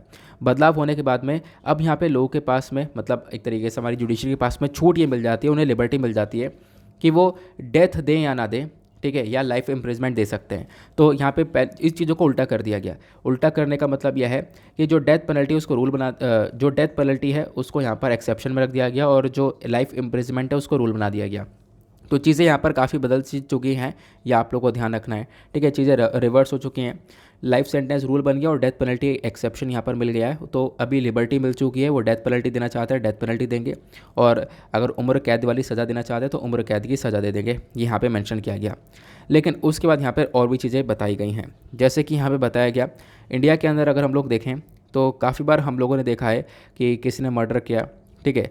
तो इंडिया ने बेसिकली शुरू से ही हमेशा जब इंडिया के ऊपर जोर दिया गया कि डेथ पेनल्टी को हटा देना चाहिए, यूनाइटेड नेशन की साइड से जोर दिया गया डेथ पेनल्टी को ख़त्म कर देना चाहिए, लेकिन इंडिया ने यहाँ पर अपना पॉइंट ऑफ व्यू ये रखा कि मान लो कोई क्रिमिनल है, उसने मर्डर किया और यहाँ पे अगर वो भाग गया है प्लस उसको कम सज़ा मिलनी चाहिए, तो हम लोग ऐसा बर्दाश्त नहीं करेंगे, तो हम लोग यहाँ पर डेथ पेनल्टी को रखेंगे। तो भारत ने हमेशा ही डेथ पेनल्टी को रखा है, ऐसा यहाँ पर मैंशन किया गया, ठीक है। उसके साथ साथ यहाँ पर आप देख पाओगे डेथ पेनल्टी को हटाने के लिए भी एक ऑफ़र आया था, एक प्रपोज़ल आया था। तो जो हमारा लॉ कमीशन है, इन्होंने अपने 35th रिपोर्ट 1967 की, इसमें इन्होंने रिजेक्ट कर दिया। इन्होंने बोला भाई हम डेथ पेनल्टी को नहीं हटा सकते, डेथ पेनल्टी रहेगा, ठीक है। अगर कोई यहाँ पर सीवर क्राइम हो, कोई भयंकर क्राइम होगा तो उसके बदले में डेथ पेनल्टी दी जाएगी, ये यहाँ पर कह दिया गया। उसके बाद यहाँ पे आप देख पाओगे इंडिया के अंदर बात करें, कुछ ऑफिशियल स्टैटिस्टिक्स हैं, उस ऑफिशियल स्टैटिस्टिक्स के मुताबिक बताया गया 720 लोगों को यहाँ पर डेथ पेनल्टी दी गई है अभी तक इंडिया के अंदर में। जब से भारत देश आज़ाद हुआ है 1947 में, उसके बाद से इतने लोगों को यहाँ पर डेथ पेनल्टी दी गई है। क्लियर हुआ। और फिर उसके बाद हमने देखा काफ़ी सारे लोगों को यहाँ पे माफ़ भी किया गया, उनको यहाँ पे एक तरीके से एक्विटल किया गया, उनको यहाँ पे आप कह सकते हो बरी कर दिया गया जेल से। क्लियर हुआ। फिर उसके बाद यहाँ पे मेंशन किया गया कि भाई डेथ पेनल्टी को लेकर अलग अलग केस भी आए सुप्रीम कोर्ट में। तो सुप्रीम कोर्ट की क्या क्या रूलिंग्स देखने को मिल जाती हैं डेथ पेनल्टी को लेकर। तो सबसे पहला केस था Jagmohan Singh versus state of UP, 1973 का केस है। सुप्रीम कोर्ट ने यहाँ पे बोला कि अकॉर्डिंग टू आर्टिकल 21 जो राइट टू लाइफ के बारे में बात कर रहा है, तो यहाँ पे बेसिकली बोला गया अगर आपके पास जीने का अधिकार है तो आप लोग ये भी ध्यान रखना, यहाँ पर परमिशन ये भी है कि भाई यहाँ पर आपकी लाइफ को ले भी लिया जा सकता है, जो कि यहाँ पर प्रोसीजर एस्टेब्लिश्ड बाय लॉ के अकॉर्डिंग मेंशन किया गया है। मान लो यहाँ पर कोई क्राइम करता है तो वो बिल्कुल गलत है और ये यहाँ पर उसको डेथ सेंटेंस दी जा सकती है और डेथ सेंटेंस यहाँ पे उसके ऊपर लागू की जा सकती है एक ट्रायल के बाद में। ये सारी चीज़ें लीगली एस्टेब्लिश हैं, कानूनी तौर पे काम किया जा सकता है। हमारे इंडियन एविडेंस एक्ट 1872 के अंदर मेंशन है, सीआरपीसी के अंदर मेंशनड है। तो यहाँ पर ये हमारे आर्टिकल 21 का कोई वॉल्यूशन नहीं है, ये अनकॉन्स्टिट्यूशनल नहीं है, ये यहाँ पर बोला गया। क्लियर हुआ। तो यहाँ पे सुप्रीम कोर्ट ने सपोर्ट किया उस केस में। उसके बाद यहाँ पे दूसरा केस आता है बचन Singh versus the state of Punjab, 1980 का ये केस है। यहाँ पे सुप्रीम कोर्ट क्या बोलता है, सुप्रीम कोर्ट यहाँ पे बोलता है rare of the rare case, मतलब कि rarest of the rare case के अंदर ही यहाँ पर जो ये डेथ पेनल्टी है वो दी जाएगी। मतलब कि कोई केस है जो बिल्कुल रेयर आपको देखने को मिल पाएगा, ठीक है। तो ये यहाँ पर बोला गया to which death penalty is not to be awarded except in rarest of the rare case. बहुत रेयर केस, मतलब कि इतना यूनिक केस है कि हाँ बहुत ही ज़्यादा खतरनाक केस है, उसी में डेथ पेनल्टी मिलेगी, अदरवाइज़ यहाँ पर दूसरी जगह पर डेथ पेनल्टी नहीं मिल सकती, ऐसा सुप्रीम कोर्ट ने बोल दिया। Rarest of the rare case के अंदर मर्डर का केस हो गया, ठीक है, निर्दयी साथ से मर्डर कर दिया, ब्रूटलिटी से मर्डर किया है। उसके बाद यहाँ पर रिवोल्ट करना और ये बहुत सारे यहाँ पर क्राइम्स है जो बहुत एक्सट्रीम क्राइम्स हैं, तो उसके अंदर यहाँ पर ये डेथ पेनल्टी दी जा सकती है, वो चीज़ें यहाँ पर मेंशन की गई हैं। क्लियर हुआ। जब यहाँ पर कोई व्यक्ति अपनी क्रुएल्टी दिखाएगा तो बेसिकली यहाँ पर उसको डेथ पेनल्टी मिलेगी। तो ये डेथ पेनल्टी को लेकर सारी इन्फॉर्मेशन मैं आप लोगों को दे दी है। डेथ पेनल्टी को लेकर जो भी इन्फॉर्मेशन है, ठीक है, क्या क्या केसेस हम लोग को देखने को मिला है वो भी कवर कर लिया। अब फटाफट हम लोग यहाँ पे एक आर्टिकल को कवर करेंगे जो कि इंपॉर्टेंट है। वो यह है कि वीडियो के लास्ट में मैं आपके साथ हमेशा अपने थंबनेल का डिस्कशन करता हूँ, ठीक है। तो आज का थंबनेल यहाँ पे दिख रहा होगा, इंटरेस्टिंग सा थंबनेल है। यहाँ पे आपको पता होगा एक थंबनेल को लेकर हम एक अलग से आर्टिकल तैयार करते हैं। यहाँ पे यूक्रेन वॉर में मिलिट्री डॉल्फिन का इस्तेमाल किया यूएस ने, इसको लेकर कल काफ़ी सारे आर्टिकल्स पब्लिश हो रहे थे। तो मिलिट्री डॉल्फिन क्या है, तो इसके बारे में थोड़ा सा मैं आप लोग को इन्फॉर्मेशन देता हूँ। तो यहाँ पे आप देख पा रहे होंगे कल रात के काफ़ी सारे आर्टिकल्स पब्लिश हुए हैं। रशिया ने ट्रेंड मिलिट्री डॉल्फिन का इस्तेमाल किया है ब्लैक सी के अंदर में, ताकि अपनी वॉरशिप्स को बचा सके, अपने जहाज़ों को बचा सके। उसके बाद एक और आर्टिकल है Russia deploys trend military dolphin, ताकि ब्लैक सी को यहाँ पर उसके ऊपर ध्यान रख सके। उसके बाद एक और आर्टिकल, कल ही ये सारे आर्टिकल्स पब्लिश हुए हैं। उसके बाद द गार्जियन का मतलब इंटरनेशनल लेवल पर भी इन आर्टिकल्स को कवर किया गया है। Russia deploys trend dolphin. तो क्या ट्रेंड डॉल्फिन को वाकई में फैलाया जाता है? बिल्कुल, यहाँ पर तैनात किया जाता है ट्रेंड डॉल्फिन को। और ये जो कॉन्सेप्ट है ये बहुत पुराना कॉन्सेप्ट है, ठीक है। जैसे ही हम लोग यहाँ पर काफ़ी सारे जानवरों का इस्तेमाल करते हैं, एनिमल्स का हम लोग इस्तेमाल करते हैं, तो आप लोग ध्यान रख सकते हो इसके बारे में। अब डॉल्फिन यहाँ पर काफ़ी इंटेलिजेंट डॉल्फिन होती हैं। सबसे पहली बात, यहाँ पे डॉल्फिन का यूज़ किया जाता है माइंड डिटेक्शन के लिए। बहुत लंबे समय पहले से ये द गार्डियन के आर्टिकल के अंदर खुद बताया गया है। माइंड डिटेक्शन मतलब यहाँ पर माइंस लगा दी जाती हैं, जैसे कि ज़मीन के अंदर माइन लगाई जाती है, वैसी समुद्र के अंदर माइन लगा दी जाती है, जो कि यहाँ पर विस्फोट होती है और दुश्मन के यहाँ पर जहाज़ वगैरह को, सबमरीन्स वगैरह को नुकसान पहुँचा सकती है या उसको डिस्ट्रॉय कर सकती है। तो माइंड डिटेक्शन के लिए, ठीक है, प्लस हम अपने पोर्ट प्रोटेक्शन के लिए इनका इस्तेमाल करते हैं। किनका? इन डॉल्फिन का। उसके बाद यहाँ पे मेंशन किया गया कि भाई यूएस ने तो बहुत सारा पैसा खर्चा है। यूएस ने लगभग यहाँ पे $28 मिलियन खर्चा है इन डॉल्फिन को ट्रेनिंग प्रोवाइड करवाने के लिए, इन डॉल्फिन ट्रूप्स को तैयार करने के लिए, सी लॉयन को तैयार करने के लिए। अब यहाँ पर एक बात आपको ध्यान रखनी है कि डॉल्फिन के अलावा भी काफ़ी सारे जानवरों का इस्तेमाल किया जाता है, लेकिन करंट टाइम पे द गार्जियन ने ये भी बताया कि कौन कौन से देश डॉल्फिन का इस्तेमाल करते हैं। तो इधर यूएस, रशिया, नॉर्थ कोरिया और इजराइल, ये चारों देश ही यहाँ पर डॉल्फिन का इस्तेमाल करते हैं। अपने एज अ मिलिट्री डॉल्फिन इनको ट्रेन किया जाता है। फिर उसके बाद यहाँ पे माइंड डिटेक्शन वगैरह के अंदर भी यहाँ पर ये डॉल्फिन वर्क करती हैं। उसके बाद इन 4 देशों के अलावा यहाँ पे आप देख पाओगे एक डॉल्फिन है बेलुगा वेल, सॉरी ये वेल है। इस वेल का इस्तेमाल करता है रशिया, ठीक है, इसको ट्रेन करता है। उसका डॉल्फिन का यूज़ किया जाता है इन चारों देशों के थ्रू। उसका सी लायन का भी यहाँ पे यूज़ किया जाता है। सी लायन का यूज़ यहाँ पे यूएस करता है। उसके बाद सील का भी यूज़ किया जाता है, ठीक है, वो रशिया करता है। तो इन मैरिन मैमल्स का इस्तेमाल किया जाता है, आप लोग इसके बारे में ध्यान रख सकते हो, ठीक है। तो मिलिट्री के अंदर मैरिन मैमल्स का भी यूज़ हो रहा है और ये बहुत पुराना कॉन्सेप्ट है, ये कोई नया कॉन्सेप्ट नहीं है, ठीक है। तो आई होप आपको ये भी क्लियर हो चुका है। देन उसके बाद जैसे मैंने बोला था कि आपको मैं क्वेश्चन का आंसर बताऊंगा। क्वेश्चन का आंसर क्या है? तो इन चारों नदी में से कौन सी 3 नदियां जो कि एक के अंदर मिलती हैं? तो इसमें से यहाँ पर चेनाब, झेलम, सतलज, सॉरी चेनाब, झेलम और रावी, ये तीनों नदियां जाके सतलज के अंदर मिलती हैं, आपको ध्यान रखना है। अब और वो जो सतलज है वो डायरेक्टली जाकर इंडस में मिलता है। तो इसका करेक्ट आंसर डी है। चलो मैं आपको थोड़ा सा मैप के थ्रू बता देता हूँ। नाउ यहाँ पे आप देख पाओगे हमने काफ़ी बार इंडस वाटर ट्रीटी को पढ़ा है। इसी यहाँ पे ट्रीटी के अंदर मैंने आपको इन रिवर्स के बारे में बताया है। यहाँ पे आपको देखने को मिल जाएगी ये चेनाब रिवर हो गई, ये रावी हो गई और ये झेलम हो गई। ये तीनों नदी जाकर किस में मिल रही हैं? ये तीनों जाकर ज्वाइन हो रही हैं सतलज में, और फिर जाकर वो जो सतलज नदी है जो जाकर इंडस में ज्वाइन हो रही है, आप लोग यहाँ पर देख पाओगे, ठीक है। तो इसका करेक्ट आंसर क्या हो गया? सतलज रिवर। आई होप आपको ये भी क्लियर हो चुका है। नाउ इसी के साथ करते हैं लेक्चर को समाप्त और मिलते हैं आप लोगों से नेक्स्ट वीडियो में। आज के लिए bye bye, have a nice day, thank you and जय हिंद।